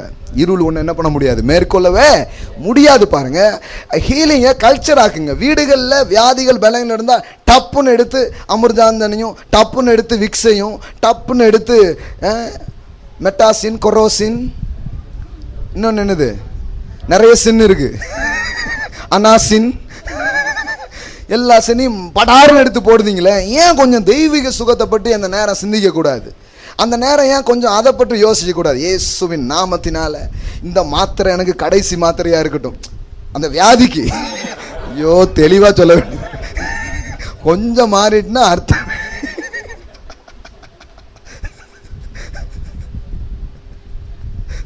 இந்த வியாதிக்கு இதனால் நான் இதெல்லாம் கண்டினியூ பண்ணக்கூடாது ஆண்டவர், இதெல்லாம் போகணும், எவ்வளோ நாள் இதுக்குள்ளேயே நான் போகிறது, எனக்கு வரக்கூடாது. சிலர் பாருங்கள், எனக்கு அது ஒவ்வாமல் இது ஒவ்வாமைங்காங்க. இல்லைங்க, அலர்ஜிங்கிற இது ஒன்று இருக்கவே கூடாது. எனக்கு வந்து கூல்னா பிடிக்காது, எனக்கு ஹாட்னா பிடிக்காது. இல்லை, நான் எல்லாத்தையும் அனுபவிக்கும்படியா தேவனால் அனுப்பப்பட்டிருக்கிறேன். அல்லேலூயா. இதை சொல்லி சொல்லி அப்பப்போ போய் கொஞ்சம் டெஸ்ட் பண்ணிட்டு வரணும். புரியுதுங்களா உங்களுக்கு? இப்போ உங்கள் விசுவாசம் எப்படி எலும்பி இருக்குன்னு பாருங்க. முன்னாடிலாம் எனக்கு இந்த ஏசி வந்து பிடிக்காது. இந்த நான் வந்து இந்த இதில் போய் ஸ்டூடியோவில் போய் நிற்கும்போது ஏசியை போட்டு விட்ருவாங்க. ஏசியிலேருந்து வெளியில் வந்தாலே தலைவலி பயங்கரமாக இருக்கும். ஆனால் நான் ஒவ்வொரு திருப்பும் விட்டதே இல்லை. என்ன விட்டதே இல்லைன்னா, இதை நான் அனுபவிக்கிறதுக்காகவே கடவுள் வச்சிருக்கிறாரு. நான் அதை அனுபவிப்பேன்னு சொல்கிறேன். இப்போ நான் சொல்கிறேன், ஐ ஃபீல் சம் பெட்டர். இப்போ நான் காரில் போகும்போது ஏசி போடுறேன். என் ஒய்ஃப்ட்ட சொன்னேன், இப்போ எனக்கு இந்த ஹெட்ஏக்ஸே வர்றதில்லப்பா, ரொம்ப நல்லா ஆயிடுச்சு அப்படின்னு சொல்லிட்டு இருக்கிறேன். என் ஒய்ஃபுக்கு தான் இன்னும் கொஞ்சம் ஒத்துக்காமல் இருக்குது. அவங்களையும் இதை ப்ராக்டிஸ் பண்ண சொல்லியிருக்கிறேன். இந்த வாகனத்தில் போனால் வாமிட்டு வந்துடும். எல்லாத்தையும் பார்த்தா வண்டியில் ஏறணும்னு ஒரு எலுமிச்சம்பழத்தோடு ஏறுதான். அவனும் எலுமிச்சம்பழத்தை வச்சு தான் வண்டி எடுக்கான். உள்ளே போகிறவங்களும் எதாவது வச்சுருக்காங்க, பழத்தோடு தான் ஏறுறாங்க. அப்படின்னு தான் போகுது வண்டி. முடிய மாட்டுக்கு ஒரு மாதிரி அலர்ஜி ஆயிடுது, ஒரு மாதிரி இதாகிடுது. சில விஷயத்த நீங்கள் என்ன பண்ணிட்டீங்கன்னா காம்ப்ரமைஸ் பண்ணி போயிட்டீங்க. அப்படி தாங்க, அது நம்ம பாடி கண்டிஷன் அப்படி தான் அப்படின்ட்டாங்க. இல்லைங்க, வார்த்தையை கொண்டு உங்கள் பாடி கண்டிஷனை நீங்கள் மாற்றணும். வசனத்துக்கு ஏற்ற மாதிரி பாடி ஷேப் ஆகும். வார்த்தையை கொண்டு இந்த சரீரத்தில் இருக்கிற ஒவ்வொரு அவயங்களையும் நீங்கள் புதுப்பித்து கொள்ள முடியும், நீங்கள் ரினியூ பண்ணிக்க முடியும். எனக்கு ஏசி ஒத்து போகும். சிலருக்கு சொல்லுவாங்க, அந்தந்த மீன்லாம் ரொம்ப பிடிக்கும், ஆனால் சாப்பிட்ட அன்னைக்கு பார்த்தீங்கன்னா எனக்கு ஒரு மாதிரி ஆயிரும் அப்படிம்பாங்க. விட்டாதீங்க, அந்த மீனை விட்டாதீங்க. கத்தாவே, எனக்காகத்தான் எல்லாத்தையும் படைச்சிருக்கீங்க. அடித்து புசின்னு பேதுருக்கு மட்டும் சொல்லியிருக்கீங்களே, ஒன்னையும் விளக்க மாட்டேன் நான். எனக்கு அது வரும், எனக்கு செட் ஆகும், எனக்கு நல்லா ஆகும். அப்படி பண்ணணும் பாருங்க. என்னன்னா, போன வாரத்திலே சொன்னேன், தன் விசுவாசத்தால் ஆபகுக்குல இருந்து பார்த்தோம். அதாவது நிறைய இருக்குது. நீங்க உங்க விசுவாசத்தை எதுக்கு பயன்படுத்த போறீங்க, அதான் போன வாரம் பேசணும். அது மாதிரி உங்க லைஃப் ஸ்டைலுக்குள்ள இதை கொண்டு வாங்க. ஹீலிங்ல வந்து உங்க லைஃப் ஸ்டைலுக்குள்ள கொண்டு வந்து பிராக்டிஸ் பண்ணுங்க, எக்ஸசைஸ் பண்ணுங்க. உங்க பிள்ளைகள் சுகவீனமா இருந்தா போய் கை வச்சு ஜெபம் பண்ணுங்க. இயேசுவின் நாமத்துல குணமாகட்டும், இயேசுவின் நாமத்துல போகட்டும். போகாத மாதிரியே இருக்கும், ஆனா நீங்க அப்படி இது செய்ய ஆரம்பிச்சு பாருங்க. முதல்ல இதை பண்ணுங்க. ஒண்ணுமே நடக்காது போல நிறைய நேரம் தெரியல, பண்ணுங்க. நீங்க செஞ்சு பாருங்க, நீங்க அதை வந்து பிராக்டிஸ் பண்ணி பாருங்க. நான் சொல்றேன், நடக்க ஆரம்பிக்கும் பாருங்க. ஏன்னா இதுக்காக ஒரு பெரிய கிரயத்தை கல்வாரி சிலுவையில கிறிஸ்து கொடுத்திருக்கிறார். ஹல்லேலூயா. Is paid already, he paid already. அவர் ஏற்கனவே அதற்காக விலை கொடுத்திருக்கிறார். இப்போ நாம வந்து அதை உரிமை கொண்டு அனுபவிப்பதற்காக அழைக்கப்பட்டிருக்கிறோம். பெற்றோர்கள் வியாதியா இருந்தாங்கன்னா கையை வைங்க, நீங்க வச்சு சொல்லுங்க. அவங்க விசுவாசிக்கலையே, அவங்க சுவாசிக்கலையே அப்படிங்காதீங்க.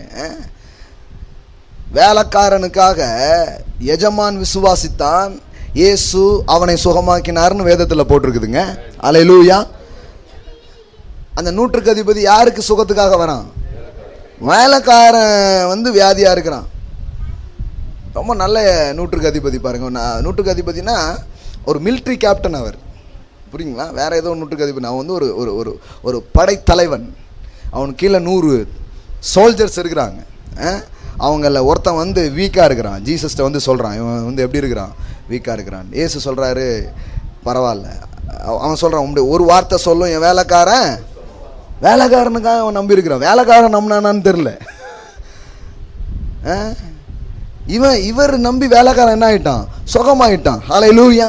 நீங்க இந்த இடத்துல இந்த வார்த்தை கேட்கும்போது யாரோ சிலர் பலவீனமா இருக்கலாம், நீங்க விசுவாசிச்சீங்கன்னா அந்த விசுவாசம் அவர்களை குணமாக்கும்.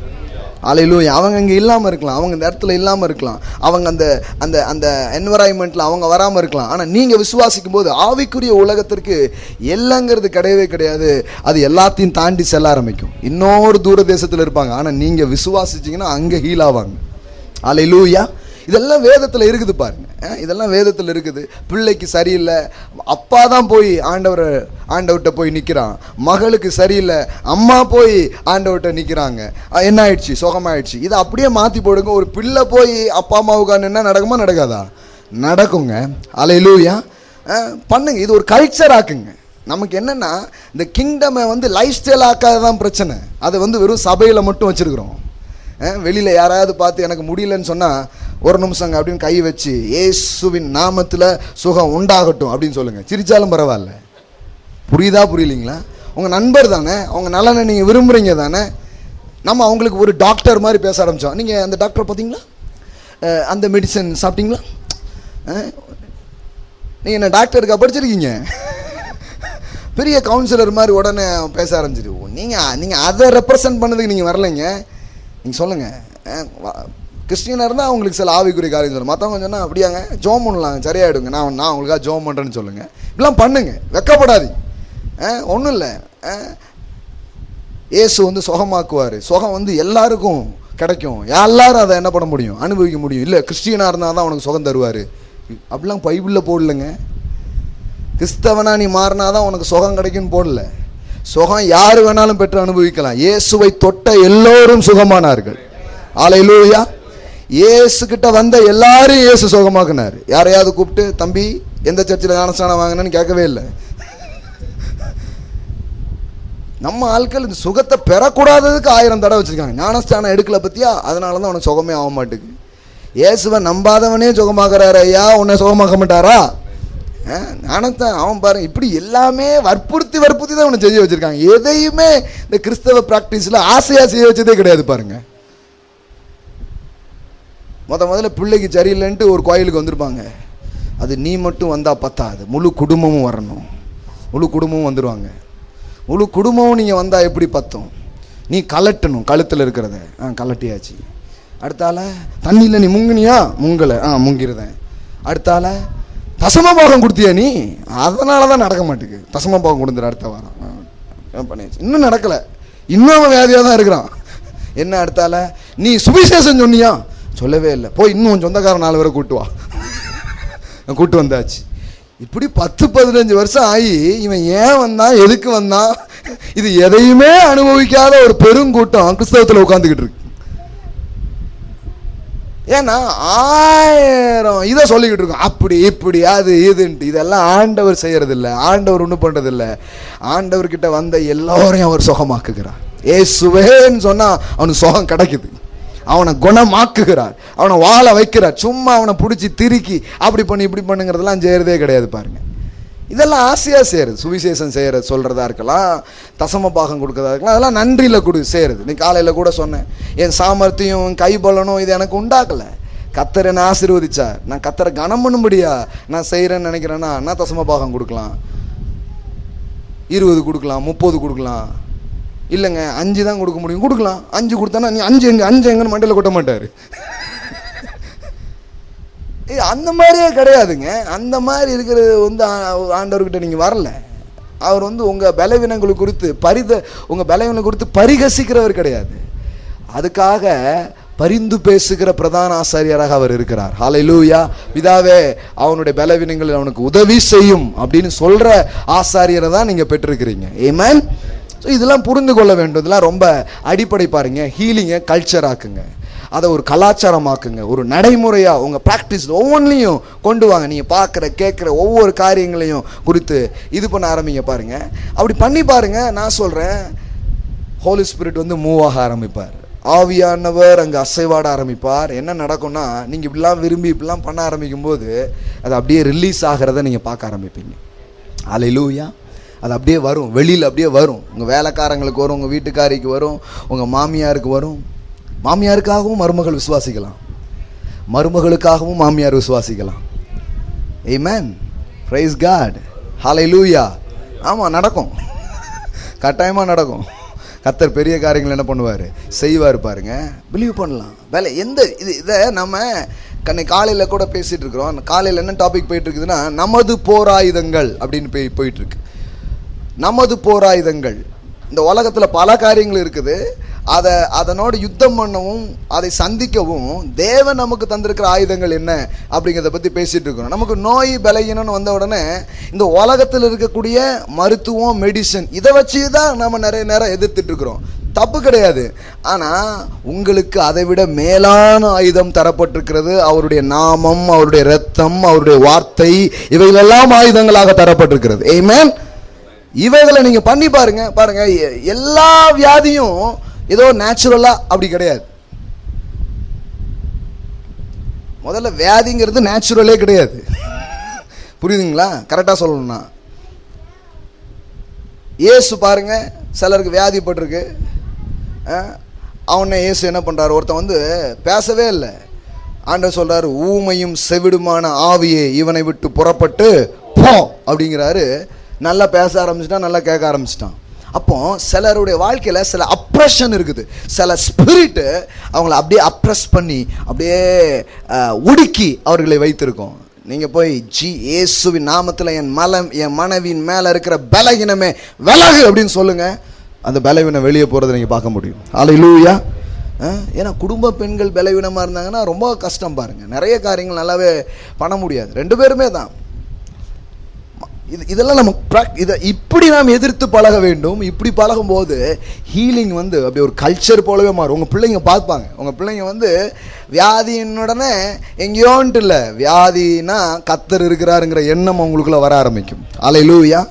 இது ஏதோ மதவாதிகள் மாதிரி பண்ணாதீங்க. இது இது இது ஒரு ரியாலிட்டியாக இதை எடுத்து என்ன பண்ண ஆரம்பிங்க, செய்ய ஆரம்பிங்க.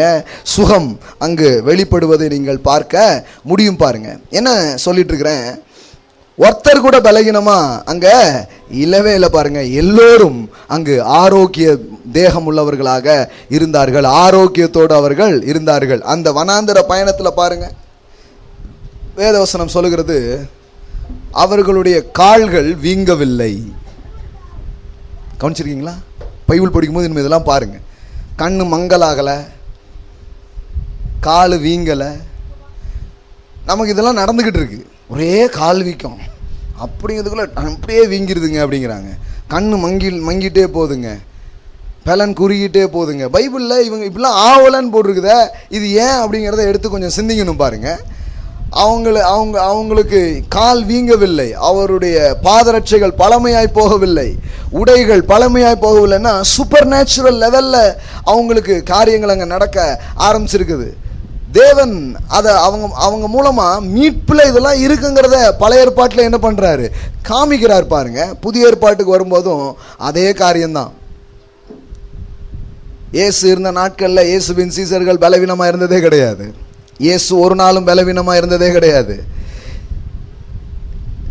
இயேசு ஒரு நாளும் வியாதிப்பட்டதே கிடையாது. அவர் ஆரோக்கியம் உள்ளவராக அவர் இருந்தார். அல்லேலூயா. இன்னைக்கு கொஞ்சம் முடியல தம்பி அப்படின்னு படுத்ததில்லை. இன்னைக்கு வந்து லீவ் லெட்டர்லாம் கொடுத்துடலாம் அப்படின்னு சொல்லிட்டு ஒரு நாளும் அவர் இருந்தது கிடையாது. ஒவ்வொரு நாளும் ஜீவன் அவருக்குள்ளே ஆளுகை செய்தது. அல்லேலூயா.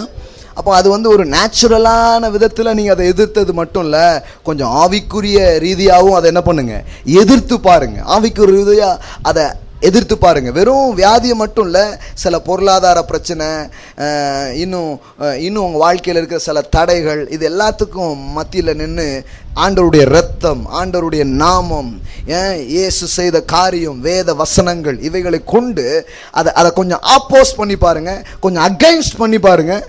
நீங்கள் பண்ணும்போதே உங்களுக்கு தெரியும் கரெக்டாக ஏதோ ஒன்று செஞ்சிட்டு இருக்கிறீங்க அப்படின்ட்டு. எல்லாருக்கும் ஒரே விதமாக சில நேரத்தில் பண்ணலை. இயேசு வித்தியாசமாக அவர் என்ன பண்ணுறாரு, காரியங்களை செய்கிறார். ஒரு முறை ஒருத்தனுக்கு வந்து கண்ணு தெரியல, என்ன பண்ணாரு, துப்பி என்ன பண்ணாரு, சேறு உண்டாக்கி. எந்த அளவுக்கு அவர் துப்பி இருப்பாருன்னு பாருங்க.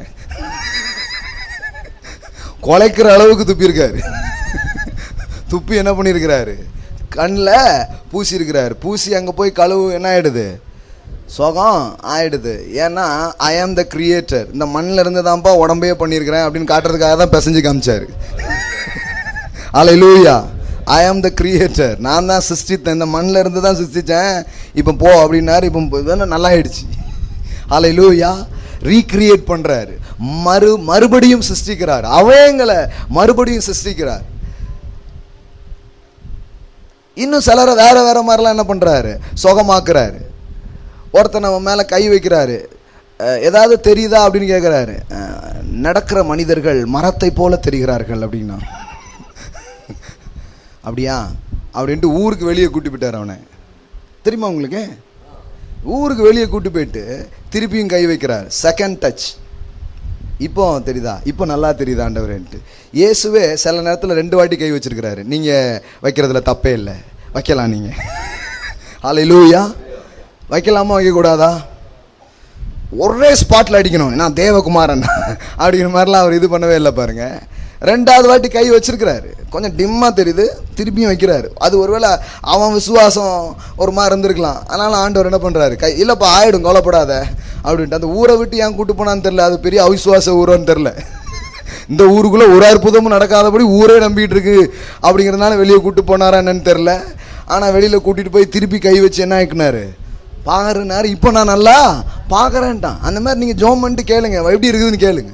நிறைய பேர் கேட்குறதே கிடையாது, ஏன்னா கட்டாயமாக ஆயிருக்காதுன்னு அவங்களுக்கே நல்லா தெரியும்.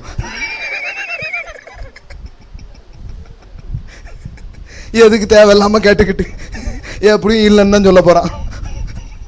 இல்லை நான் ஜெபித்தேனே என்ன ஆயிடுச்சுன்னு கேளுங்க, ஒன்றும் ஆகலன்னு சொல்லுவான். வருத்தவே படாதீங்க. ஆனால் நான் சொல்கிறேன், எப்போவுமே அப்படி இருக்காது. நீங்கள் இப்படி இது எல்லாமே ஒரு இது எப்படி இருக்குன்னா, இந்த வரங்கள்ங்கிறது எப்படி இருக்குது, ஆவிக்குரிய இந்த பயிற்சிங்கிறது எப்படி இருக்குதுன்னா, அப்படி எடுத்தோடனே அப்படி சில நேரத்தில் வரதில்லை, அது உள்ளே தான் கிடக்கு. நீங்கள் வந்து முறவாட்டி கோதுனீங்கன்னா கலங்கின தண்ணி தான் வரும். அப்படியே கோரிக்கிட்டே இருந்தீங்கன்னா தெளிவான தண்ணி வெளியே வர ஆரம்பிச்சிடும். ஹல்லேலூயா. அது மாதிரி தான் நீங்கள் தண்ணீர் இறக்க இறக்க இறக்க உள்ளே இருந்த சூப்பர் நேச்சுரலாக பாய ஆரம்பிச்சிடும். ஆவியானவரே உங்களுக்கு சொல்லுவார், இந்த ஆளுக்கு இந்த பிரச்சனை இருக்குது, இப்படி ஜோம் பண்ணுன்னு சொல்லுவார். வேற வேற மாதிரி அந்த ஹீலிங்கை ப்ராக்டிஸ் பண்ண முடியாது அவர் உங்களுக்கு சொல்லுவார். இவங்களுக்கு கையை வைன்னு சொல்லுவார், இல்லை இவனுக்கு என்ன பூசு அப்படிம்பார், இல்லை இவனுக்கு இப்படி ஒரு பிரச்சனை இருக்குது அதை சொல்லி ஜோம் பண்ணுன்னு சொல்லுவார், இல்லை இவன் சில ஸ்பிரிட்னால பாதிக்கப்பட்டிருக்கிறான் அதை எதிர்த்து ஜோம் பண்ணு அப்படின்னு சொல்லுவார். இதெல்லாம் நீங்கள் பார்க்க முடியும். இந்த ஹீலிங் இதை நீங்கள் செஞ்சு பாருங்கள், உங்களுக்குள்ளே ஆவியானவர் டிஃப்ரெண்ட்டாக அதை உணர்த்துறதை நீங்கள் பார்க்க ஆரம்பிக்கணும். வேறு வேறு மாதிரிலாம் நீங்கள் அதை ப்ராக்டிஸ் பண்ணுவீங்க, வேறு வேறு மாதிரிலாம் அதை நீங்கள் செய்ய ஆரம்பிப்பீங்க. அன்றைக்கி கிராமத்துக்கு போயிருந்தோம், அங்கே ஒருத்தருக்கு ஆயில் எண்ணெய் பூசி என்ன பண்ணோம், ஜோம் பண்ணோம். டாக்டர்லாம் சொல்லிட்டாங்க அவ்வளோதான் அப்படின்ட்டு. எண்ணெய் பூசி அவர் ஜோம் பண்ணுறோம், ஏன்னா வேதவசனம் சொல்லுது எண்ணெய் பூசி ஜெபிக்கட்டும். நீங்கள் இதை ஒரு ஃபார்முலா மாதிரி பண்ண முடியாது. இது வந்து வாக்கிங் இன் த ஸ்பிரிட். எல்லாம் சொல்லுங்கள், வாக்கிங் இன் த ஸ்பிரிட், ஆவியிலே நடத்தல். இது நீங்கள் இங்கே எதுவுமே ஃபார்முலா மாதிரி தெரியும், ஆனால் ஃபார்முலா கிடையாது. யோசித்து பாருங்க, ப்ராஸ்பெரிட்டிக்கு ஃபார்முலா இருக்குதா? இருக்கு. ஆனால் எந்த ஃபார்முலாவை ஆப்ரேட் பண்ணணுங்கிறது அந்த நேரத்தில் ஆவியானவர் உங்களுக்கு சொல்லுவார். அப்படி பண்ணிங்கன்னா தான் அது வேலை செய்யும். புரியுதா புரியலீங்களா? இது ரொம்ப இம்பார்ட்டன்ட் திங்ஸ். இப்போ வரி கட்டுறதுக்கு காசு இல்லை, பேதுருக்கும் ஜீசஸ்க்கும் வரி கட்ட சொல்கிறாங்க. யோசிச்சு பாருங்க, பெரிய டாக்ஸ் பேயராக ஜீசஸும் பேதுரும் இருந்திருக்கிறாங்க. புரியுதா புரியலீங்களா? உடனே பேதுரு, ஐயோ வரி கட்டணுமே, மார்ச் வேற முடிஞ்சு போயிடுச்சு அப்படின்ட்டு சொரிஞ்சிட்டே வரான். அவன் வரதுக்குள்ளாட்டி இயேசு சொல்கிறாரு, பேதுருவே நீ வந்து ஒரு தூண்டில் எடுத்துகிட்டு போய் ஒரு என்ன பண்ணு, மீன் பிடி, அதில் முதல் மீன் உனக்கு கிடைக்கும், அதை திறந்து பாரு, அதில் என்ன இருக்கும், ஒரு வெள்ளி பணம் இருக்கும், அதை கொண்டு போய் உனக்கும் எனக்கும் என்ன பண்ணிடு, டாக்ஸை கட்டிடு அப்படின்னாரு. ஹல்லேலூயா. அவனுக்கு ரொம்ப ஷாக்கு, அவனுக்கு ரொம்ப அதிர்ச்சி பேதுருக்கு. ஏன்னா இவன் சொல்கிறதுக்கு முன்னாடி அவர் சொல்லிட்டார், என் தேவையை நான் சொல்கிறதுக்கு முன்னாடி அவர் அறிஞ்சிருக்கிறாருங்கிறது அவனுக்கு எனக்கு தெரிய ஆரம்பிச்சிச்சு. ஹல்லேலூயா. அப்புறம் ஏன் ஜெபம் பண்ணுறேன், உறவுக்காண்டி தான். நான் கேட்கணும், அவர் தரணும், அதில் அவருக்கு ஒரு சந்தோஷம், அதில் நமக்கு ஒரு சந்தோஷம். புரியுதா புரியலையா உங்களுக்கு? நீங்கள் கேட்குறதுக்கு முன்னாடி அவருக்கு தெரியும், ஆனால் ஏன் கேட்குறோம், அதெல்லாம் அப்பா கிட்ட பேசுகிறதுக்கு ஒரு வாய்ப்பு. ஒரு சான்ஸ். அதனால தான் பேசுகிறோம், அதனால தான் உறவு கொள்கிறோம். அதுதான் ஜெபம், வேறு என்னமோ நினச்சிக்காதீங்க. நம்ம கரெக்டாக அவருக்கு சொல்லணும், இல்லைன்னா தெரியாமல் போயிடக்கூடாது அப்படிங்கிற மாதிரிலாம் நீங்கள் ரொம்ப இது பண்ண வேண்டியதில்லை. நல்லாவே தெரியும். நீ வேண்டிக் கொள்வதற்கு முன்பாகவே உனக்கு என்ன தேவை என்று அவர் என்ன பண்ணியிருக்கிறாராம், அறிஞ்சிருக்கிறாராம். ஆனால் நீங்கள் அதை ரொம்ப கரெக்டாக நல்லா கேட்கும்போது அவருக்கு ஒரு பெரிய சந்தோஷம். நீங்கள் நான் கேட்ட மாதிரியே கொடுத்தாரு அப்படின்னா உங்களுக்கு இன்னும் கொஞ்சம் சந்தோஷம். அல்லேலூயா. இதுதான் ப்ரேயர் பாருங்க. இது மதவாதிகள்கிட்ட போய் நீங்கள் இதை சொன்னீங்கன்னா உங்களை ஏற்றுக்கவே மாட்டாங்க. என்ன நீ நினச்சிக்கிட்டு இருக்க, ஆண்டவர்கிட்ட விளையாட்டா அப்படிம்பாங்க. ஆமாம். இப்போ இந்த மீன் தூண்டியில் போட்டு மீன் பிடின்னு சொன்னார். இப்போ நல்லா கவனிங்க. இதுக்கு முன்னாடி ஆண்டவர் பேதுருக்கிட்ட என்ன சொன்னார், வலைய போடு அப்படின்னு சொன்னார். வலைய போடுன்னு தானே சொன்னார், வலைகளை போடு அப்படின்னு சொன்னார். ஆனால் இந்த முறை என்ன சொல்கிறாரு, அன்னைக்கு தேவை இருந்த போது வலைகளை போடுனார். பல வலை போட சொன்னார். ஒரு வலை போட்டான், படகு நிறைஞ்சிச்சு, வலையும் நிறைஞ்சிச்சு. ஆனால் இந்த டைம் வலையே தேவையில்லை, தூண்டில் ஒரே மீன் ஃபுல்லாக அடிச்சிடலாம் அப்படின்ட்டார். புரியுதா புரியலையா?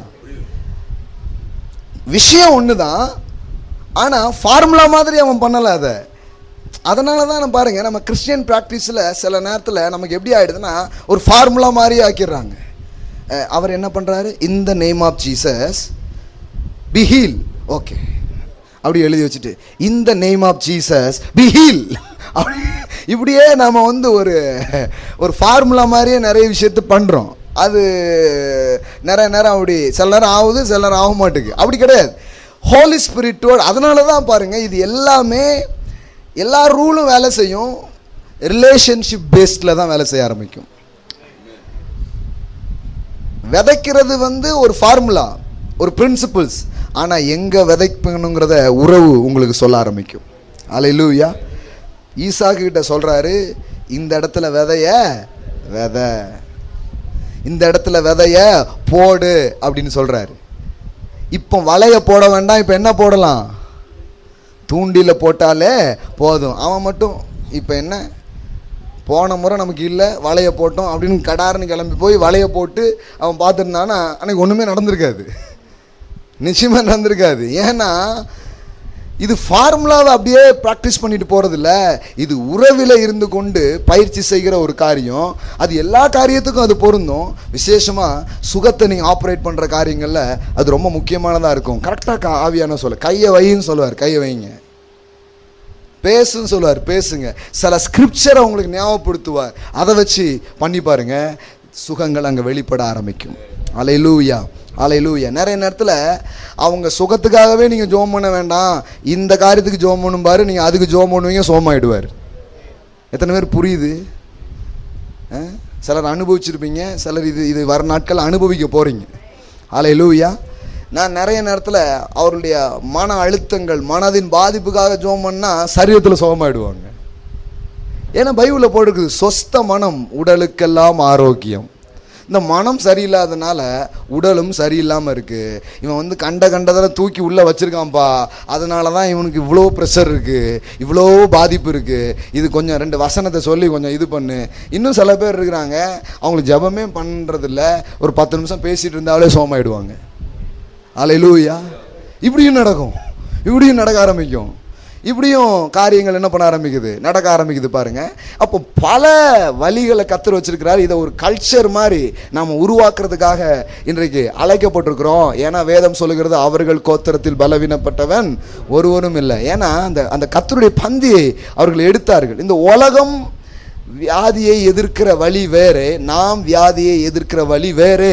இந்த உலகம் தரித்திரத்தை எதிர்க்கிற வழி வேறு, நாம் அதை எதிர்க்கிற வழி வேறு. இந்த உலகம் தரித்திரத்தை எப்படி எதிர்க்கு, 8 மணி நேரம் வேலை பார்த்தேன், ஒன்றும் முடியல, அடுத்தால 10 மணி நேரம் போட வேண்டியதான். 10 மணி நேரம் பார்த்தோம், இன்னும் கரெக்டாகல, போடு 12 மணி நேரம், 18 மணி நேரம். இப்போல்லாம் 20 மணி நேரம்லாம் வேலை செய்கிற ஆட்கள் இருக்காங்க. ஒரு அரை மணி நேரம் அப்படின்னு தூங்கி கொஞ்ச நேரம் ஒரு ஜூஸை குடிச்சு தூங்கிட்டு படார் நினச்சி தடார்னு வேலைக்கு போயிடுறது, தூங்குறதே இல்லை. ஏன்னா நான் ஒரு ஃப்ளாட் வாங்கணும், நான் ஒரு கார் வாங்கணும். இப்படி வாழ்க்கையின் ஒரு அடிப்படை காரியங்களுக்காகவே தூக்கத்தை தொலைச்சி பெரிய உழைப்பெல்லாம் பண்ணி அப்படி தான் இதை மேற்கொள்ள முடியும்னு அவன் நினச்சிட்டு இருக்கிறான். ஆனால் நாம் தரித்திரத்தை எதிர்க்கிறது வேறு விதமாக அதை எதிர்க்கிறோம். எப்படி எதிர்க்கிறோம்?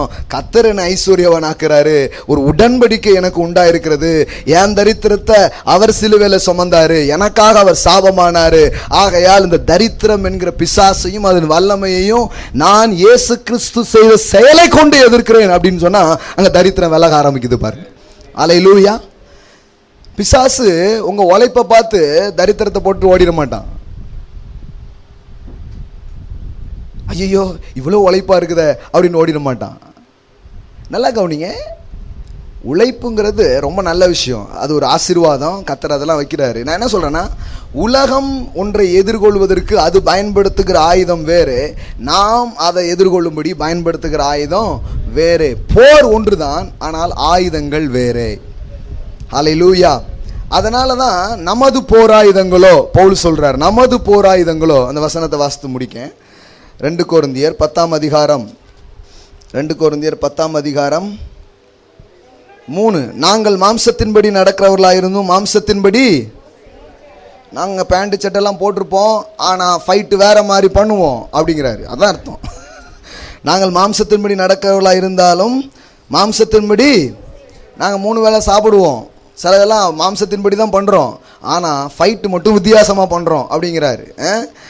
மாம்சத்தின்படி போர் செய்கிறவர்கள் அல்ல, எங்களுடைய போராயுதங்கள் மாம்சத்துக்கேற்றவர்களாய் இராமல் அரண்களை நிர்மூலமாக்குகிறதற்கு தேவ பலமுள்ளவைகளாய் இருக்கிறது.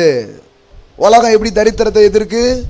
ஏய் கிடைச்ச காசை ஒரு பயலுக்கும் கொடுக்காத, படார்னு எடுத்து மூட்டை கட்டி காற்றுள்ள போதே தூற்றிக்கோள், கவனமாக வச்சுக்கோ, கொடுத்துறாத அப்படின்னு கஞ்சத்தனத்தில் அது எதிர்க்கலான்னு பார்க்குது.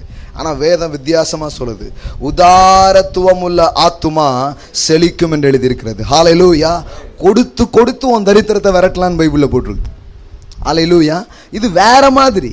உலகம் அதை வேற மாதிரி அந்த பிரச்சனையை எதிர்க்குது, நாம வேற மாதிரி என்ன பண்றோம், அதை எதிர்க்கிறோம் பாருங்க. இதுதான் வித்தியாசம். நமது போராயுதங்கள் வித்தியாசமானவைகளாக இருக்கிறது. அப்போ வியாதியையும் அப்படிதான், வாழ்க்கையின் எந்த காரியங்களையும் நீங்கள் எதிர்கொள்ள ஆவிக்குரிய ஆயுதங்கள் உங்களுக்கும் எனக்கும் தரப்பட்டிருக்கிறது. அவைகள் நிறைய இருக்குது. காலையிலலாம் அதான் பேசிட்டு இருக்கிறோம். இயேசுவின் நாமம், இரத்தம், வார்த்தை, விசுவாசம், நீதி, இவையெல்லாம் ஆவிக்குரிய ஆயுதங்களாக இருக்கிறது. இவைகளை கொண்டு எப்படி போட்டிருக்குது, எந்த அரணையும் எப்படி போட்டிருக்குது 5, அவைகளால் நாங்கள் தர்க்கங்களையும் தேவனை அறிகிற அறிவுக்கு விரோதமாக எழும்புகிற எல்லா மேட்டின்மையும் நிர்மூலமாக்கி எந்த எண்ணத்தையும் கிறிஸ்துவுக்கு கீழ்ப்படிய சிறைப்படுத்துகிறவர்களாக இருக்கிறோம். அதுக்கு முந்தினதில் போட்டிருக்குது, அரண்களை நிர்மூலமாக்குகிறதற்கு தேவ பலம் உள்ளவைகளாக இருக்கிறது. ஹல்லேலூயா. ரொம்ப நாள் பிரச்சனை, யாரையோ ஆளை பார்த்துருப்பீங்க, அதை பார்த்துருப்பீங்க, ஒன்றும் நடந்திருக்காது. இயேசுவின் நாமத்தில் அப்படின்னு சொல்லுவீங்க, அந்த சிச்சுவேஷன் மாற ஆரம்பிக்கும். ஹல்லேலூயா. பொல்லாத பிசாசு, என் பணத்து மேல இருந்து உன் கையை எடு, அப்படி ஒன் வேர்டு சொல்லுவீங்க. நீங்க ப்ரேயரே ஸ்பிரிட்ல பண்ணி பாருங்க, அந்த ப்ரேயர் ரொம்ப பவர்ஃபுல்லா இருக்க ஆரம்பிக்கும். சும்மா சலப்பலான்ட்டு உடத்தாம கொஞ்ச நேரம் வசனத்தை தியானிச்சு தேவனுடைய பிரசன்னத்தில் இருக்கும் பொழுது தேவ ஆவியானவரே உங்களை ஜெபிக்க தூண்டுவார். பைபிளில் போட்டிருக்குது. உங்களுக்கு ஜெபம் பண்றதுக்கு அவரே உதவி செய்வாருங்க. எவ்வளோ நல்லா இருக்குது பாருங்க. அந்த வசனத்தை காமிச்சு முடிக்கிறேன். ரோமர்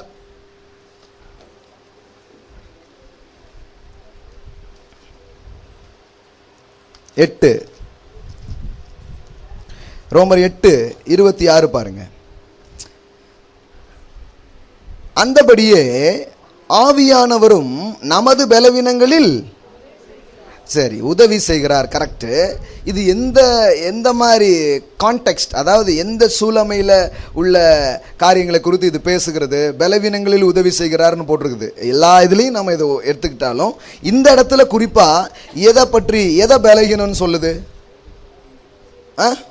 நாம் ஏற்றபடி நாம் ஏற்றபடி வேண்டிக் கொள்ள வேண்டியது என்னதென்று. அப்படின்னா ஜெபம் பண்ணணும்னு தெரியும், ஆனால் என்ன சொல்லி பண்ண, எப்படி ஜெபிக்க அப்படின்னு தெரியல. அந்த மாதிரி வீக்னஸ் அனுபவிச்சிருக்கீங்களா நீங்கள்? அதெல்லாம் பண்ணுறவங்களுக்கு தானே பிரதர்.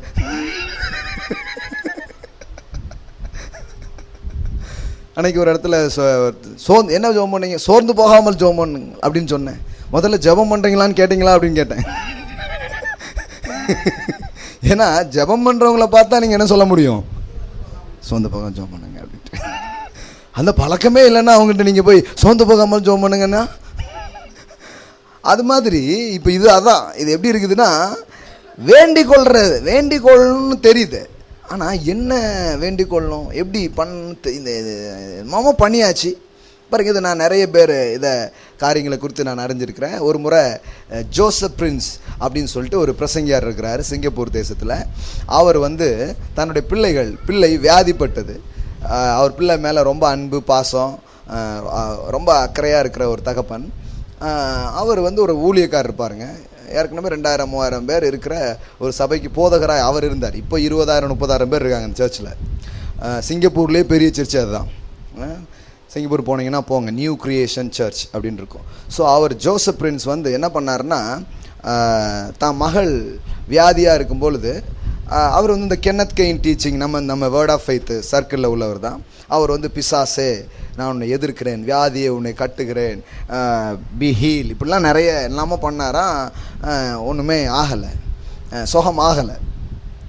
உடனே அப்போ அவர் தியானிச்சுட்டே இருந்திருக்கிறாரு. அப்போ ஆண்டவர் ஒரு காரியத்தை அவளுக்கு புரிய வச்சார். என்ன புரிய வச்சாருன்னா, இங்கே பார்ப்பா, நான் உன் மேலே எவ்வளவோ அன்பாக இருக்கிறேன் அப்படிங்கிறத போய் தியானி அப்படின்னு சொன்னார். அவர் போய் மெடிடேட் பண்ண ஆரம்பித்தார்.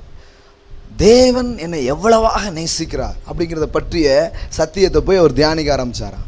அப்படி தியானிச்சுட்டு இருக்கும்போது அவர் சொல்கிறாரு, இந்த தியானமே என் மகளை சுகமாக்கிடுச்சு அப்படிங்கிறார். ஹல்லேலூயா. ஏன்னா அன்புனால் விசுவாசம் கிரியை செய்யும் என்று வேதவசனம் சொல்லுகிறது. இவர் வெறுமனையாக ஃபெய்த்தை போட்டு பம்ப் அடிச்சிருக்கிறாரு. நிறைய நேரம் அது ஆகலை. இப்போ லவ்வை போய் கொஞ்ச நேரம் மெடிடேட் பண்ண உடனே ஃபெய்த் பயங்கரமாக வேலை செய்ய ஆரம்பிச்சிருச்சு. ஹல்லேலூயா. புரியுதுங்களா உங்களுக்கு? இப்போ இந்த இடத்துல அப்படிதான் போட்டிருக்கு, நாம் ஏற்றபடி வேண்டிக் கொள்ள வேண்டியது என்று அறியா. உங்கள் பண பிரச்சனை இருக்குது, ஆண்டவர்கிட்ட போய் கேளுங்க, ஆண்டவர் இதுக்கு நான் எப்படி ஜெபம் பண்ணணும்னு கேளுங்க. ரொம்ப நாளாக இந்த ஆள் மாறவே மாட்டேக்கார், எப்படி ஜெபம் பண்ணுறது, இந்த காரியங்களுக்காக நான் கொஞ்சம் ஜெபம் பண்ணுறதுக்கு எனக்கு ஹெல்ப் பண்ணுங்க ஹோலி ஸ்பிரிட். அப்படி தான் போட்டிருக்கு. எப்படி போட்டிருக்கு? நல்லா படிங்க. நாம் ஏற்றபடி வேண்டிக் கொள்ள வேண்டியது இன்னதென்று அறியாமல் இருக்கிறபடியால். எப்படி வேண்டிக்கணும் நமக்கு தெரியல, அறியாமல் இருக்கிறபடினால் ஆவியானவர் தாமே வாக்கு கடங்காத பெருமூச்சுகளோடு நமக்காக வேண்டுதல் செய்கிறார். ஹல்லேலூயா. சில நேரத்தில் இதுக்கு ரொம்ப பெஸ்ட்டுவே ஸ்பீக்கிங் டங்ஸ் தான். என்ன ஜெபம் பண்ணே தெரிலனா கொஞ்சம் நேரம் அந்நிய பாஷையில் ஜெபம் பண்ண ஆரம்பிச்சிடுறது தான். அந்நிய பாஷையில் ஜெபம் பண்ணுறதே இன்னும் எனக்கு வரலைங்க, அந்த ப்ராக்டிஸே போகலன்னா அவர்கிட்ட கேளுங்க. முதல்ல உங்கள் சொந்த மொழியில் உங்களுக்கு ஜெபம் பண்ணுறதுக்கு உங்களுக்கு அவர் கற்றுத்தர ஆரம்பிப்பார். ஹல்லேலூயா. அப்போ இந்த விதத்தில் நீங்கள் பண்ணும்போது ஒரு பிரச்சனை இருக்குது, ஒரு சொத்து பிரச்சனை இருக்குது, இல்லை ஒரு வேலை பிரச்சனை, ஏதோ சம்திங், அதுக்கு என்னென்னே உங்களுக்கு தெரியாத போது நீங்கள் கேளுங்க, இந்த மாதிரி உதவியை கேளுங்க. அந்த நேரத்தில் சரியான வேர்ட், சரியான வார்த்தைகளை உங்களுக்கு தருவார். அதை சொல்லி நீங்கள் அடிச்சிங்கன்னா கரெக்டாக அங்கே காரியங்கள் நடக்கிறத நீங்கள் பார்க்க ஆரம்பிப்பீங்க. ஹல்லேலூயா. அதனால தான் இது வெறும் ஃபார்முலாவை ஃபாலோ பண்ணி போகிற ஒரு மார்க்கம் கிடையாது. இது உறவிலிருந்து ஃபார்முலாவை ஆக்டிவேட் பண்ணுற ஒரு காரியமாக இருக்கிறது. ஹல்லேலூயா.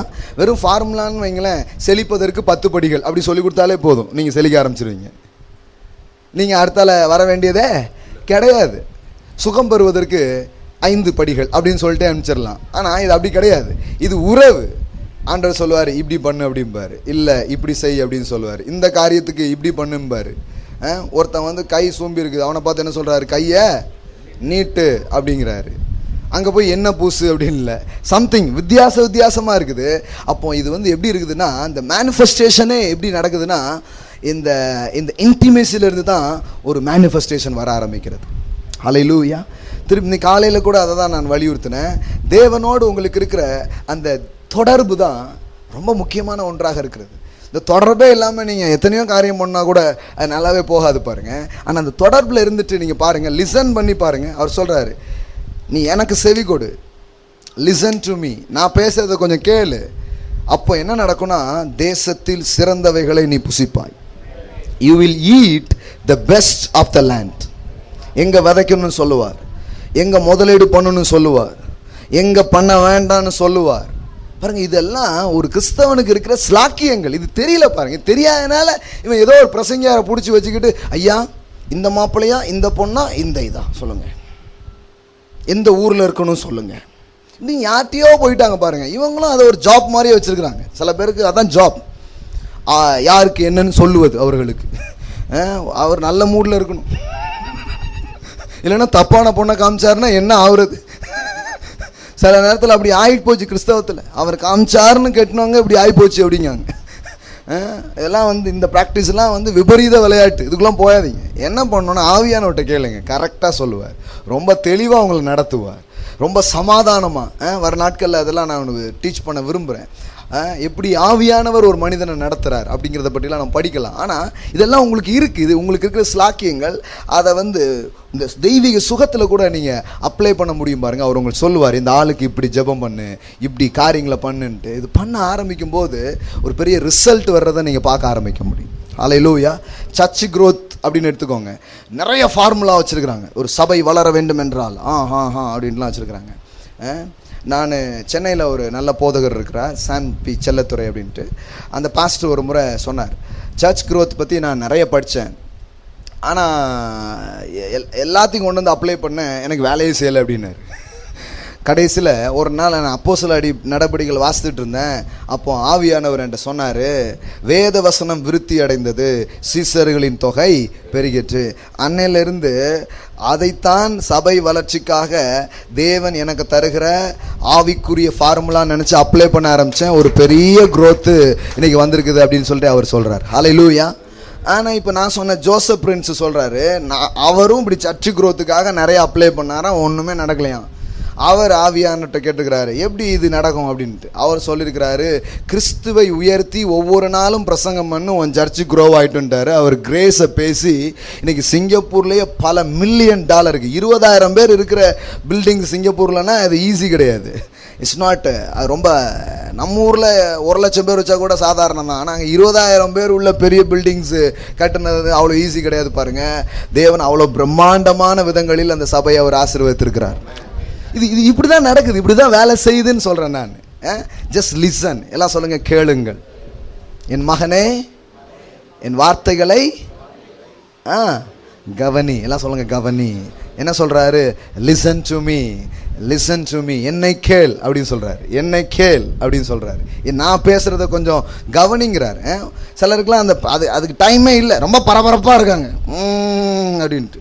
நீங்கள் 100 மணி நேரம் செலவு பண்ணி பரபரப்பாக பண்ண முடியாததை அவர் சொல்கிற ஒரே ஐடியா உங்களுக்கு அதை பண்ணி தந்துடும்.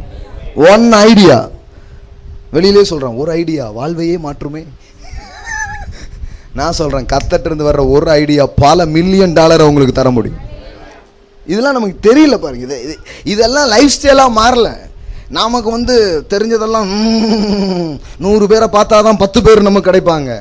இல்லைங்க, ஒரே ஒரு ஆள் 100 பேருக்குள்ளதை கொண்டு வர்ற ஒரு ஆளை உங்களுக்கு காட்டுவார். அவர் உங்கள் அன்றாட வேலையை சிம்பிளிஃபை பண்ணிடுவார் ஆவியானவர். பல வயலுக்கு அலைஞ்சு பெருக்கத்துக்கான காரியத்தை ரூத் பண்ணும்படியா ஆண்டவர் விடலை பாருங்க. கரெக்டாக போவாஸ் வயலுக்கு நடத்தினாரு. பொறுக்கிட்டு இருந்தவா எஜமாட்டி ஆயிட்டான். ஹல்லேலூயா. பைபிளில் போட்டிருக்குது, தற்செயலாய் அந்த வயல் போவாசுடையதாக இருந்தது.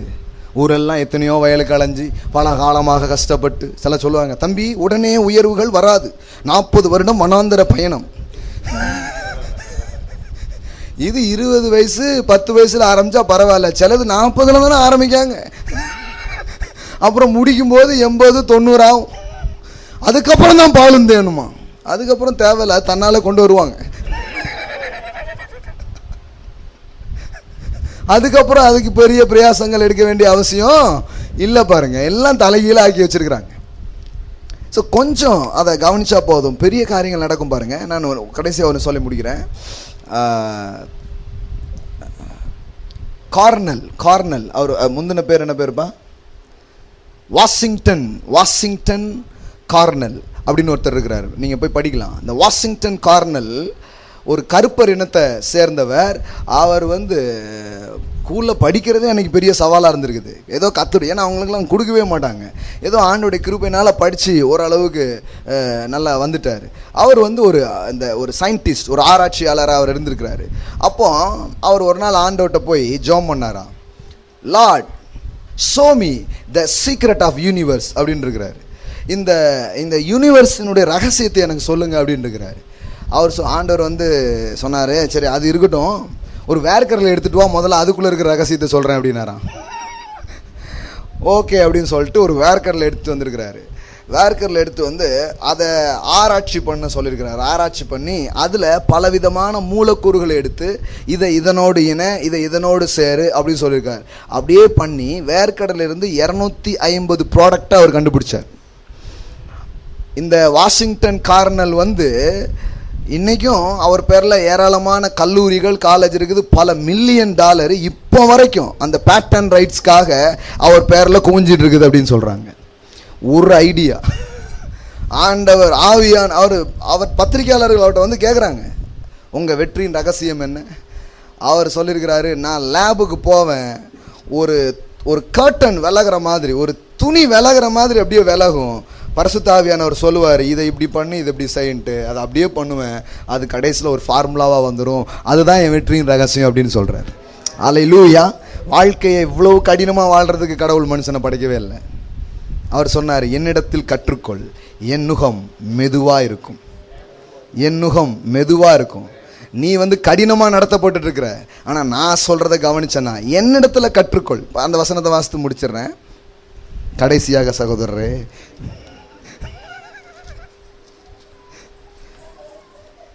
என்ன பண்ணுறது, உங்களுக்கு நிறைய சொல்லணும்னு எனக்கு ஆசை. மத்தேயு 11:28, வருத்தப்பட்டு பாரம் சுமக்கிறவர்களே நீங்கள் எல்லாரும் என்னிடத்தில், நான் உங்களுக்கு இளைப்பாறுதல் தருவேன், நான் சாந்தமும் மனத்தாழ்மையுமா இருக்கிறேன், என் நுகத்தை உங்கள் மேல் என்னிடத்தில், அவர் சொல்றாரு பாருங்க, என்னிடத்தில் என்ன பண்ணுங்க, கற்றுக்கொள்ளுங்கள், அப்பொழுது உங்கள் ஆத்துமாக்களுக்கு இளைப்பாறுதல் கிடைக்கும், என் நுகம் மெதுவாயும் என் சுமை லகுவாயும் இருக்கிறது. ஹல்லேலூயா. Easy and light. எல்லாம் சொல்லுங்க, ஈஸி அண்ட் லைட். எக்ஸாம்ல கூட எதை படிக்கணும்னு சொல்ல முடியும். ஹல்லேலூயா. உங்கள் வாழ்க்கையில் எந்த சப்ஜெக்ட் எடுக்கணுங்கிறத அவர் சொல்ல முடியும், எந்த மாதிரியான தெரிந்து கொள்ளுதல போனோம்னு உங்களுக்கு சொல்ல முடியும். ஹல்லேலூயா. அதனால தான் அவருக்கு செவி கொடுக்கிற மனுஷன் பாக்கியவான். இதெல்லாம் வாழ்க்கையில் இது வந்து இந்த தெய்வீகத்தை வாழ்வியலாக மாற்றி காமிக்கிறதுக்காக தான் இயேசு இந்த பூமிக்கு வந்தார். அதுக்கு தான் வேத புத்தகம் தரப்பட்டிருக்கு பாருங்க. அதெல்லாம் ஞாயிற்றுக்கிழமை சர்ச்சில் கேட்டேன், திங்கள்லேருந்து சனிக்கிழமை வரைக்கும் வேற எதையோ ஒன்றை பண்ணுறேங்கிறதுக்கு இது கிடையாது. இதெல்லாம் எடுத்துகிட்டு போய் உங்கள் அன்றாட வாழ்க்கையில் பண்ணுங்கள். உங்கள் தொழில், உங்கள் குடும்பம், நீங்கள் செய்கிற ஒவ்வொரு காரியங்களிலும் பரிசுத்த ஆவியானவரே, இன்றைக்கு நீர் என்னை நடத்தும், இன்றைக்கு நீர் எனக்கு உதவி செய்யும், இந்த காரியங்களை நான் எப்படி பண்ணணும்னு எனக்கு ஞானத்தை தாரும். நான் சொல்லுகிறேன், தாழ்மை தான் கிருபையை அனுபவிப்பதற்கான வழியாக இருக்கிறது. தாழ்மை உள்ளவங்க என்ன பண்ணுவாங்க தெரியுமா? வாயை திறந்து கேட்பாங்க. அதுதான் தாழ்மை.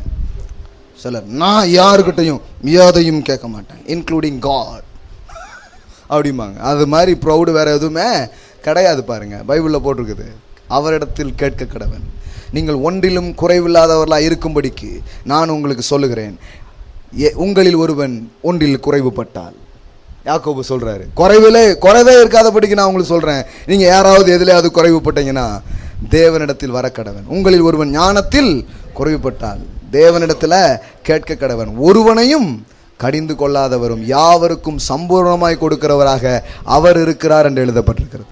அல்லேலூயா. Ask God. எல்லாம் சொல்லுங்க, ஆஸ்க் காட். Listen God. எல்லாம் சொல்லுங்க, லிசன் காட். Ask God. அல்லேலூயா. தேவனிடத்தில் கேளுங்கள், தேவன் பேசுவதை கேளுங்கள், தேவனிடத்தில் கேளுங்க. வாழ்க்கையை பாருங்க, ரொம்ப வித்தியாசமாக இருக்க ஆரம்பிக்கும். அல்லேலூயா. சின்னதோ பெருசோ இதை பண்ணி பாருங்க, ரொம்ப சிறப்பாக உங்கள் வாழ்வு இருக்கிறதை நீங்கள் காண ஆரம்பிப்பீர்கள். ஆமென். எல்லாரும் எழுந்து நிற்போம். Thank you Jesus. தேவனுடைய அன்பை பார்க்க முடிகிறதா உங்களால்?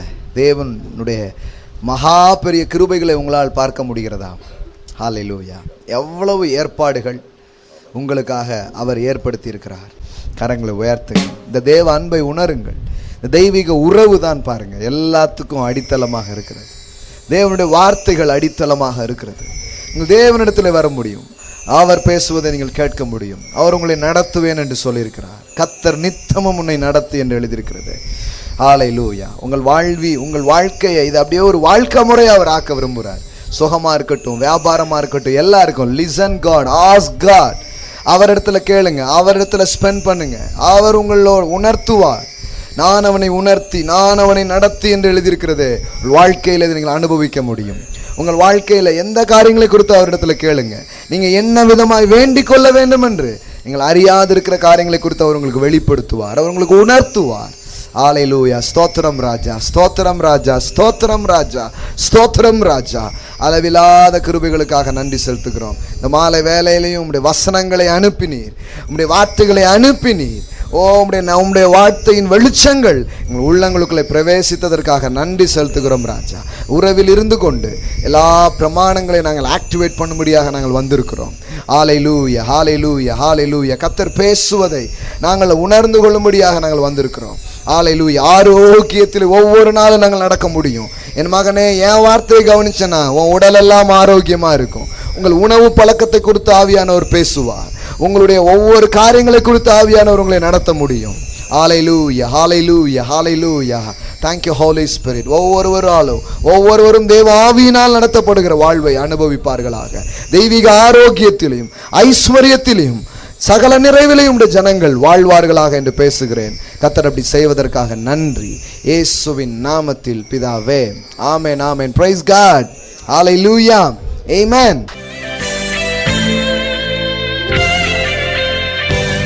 Rock Jesus Royal Family Church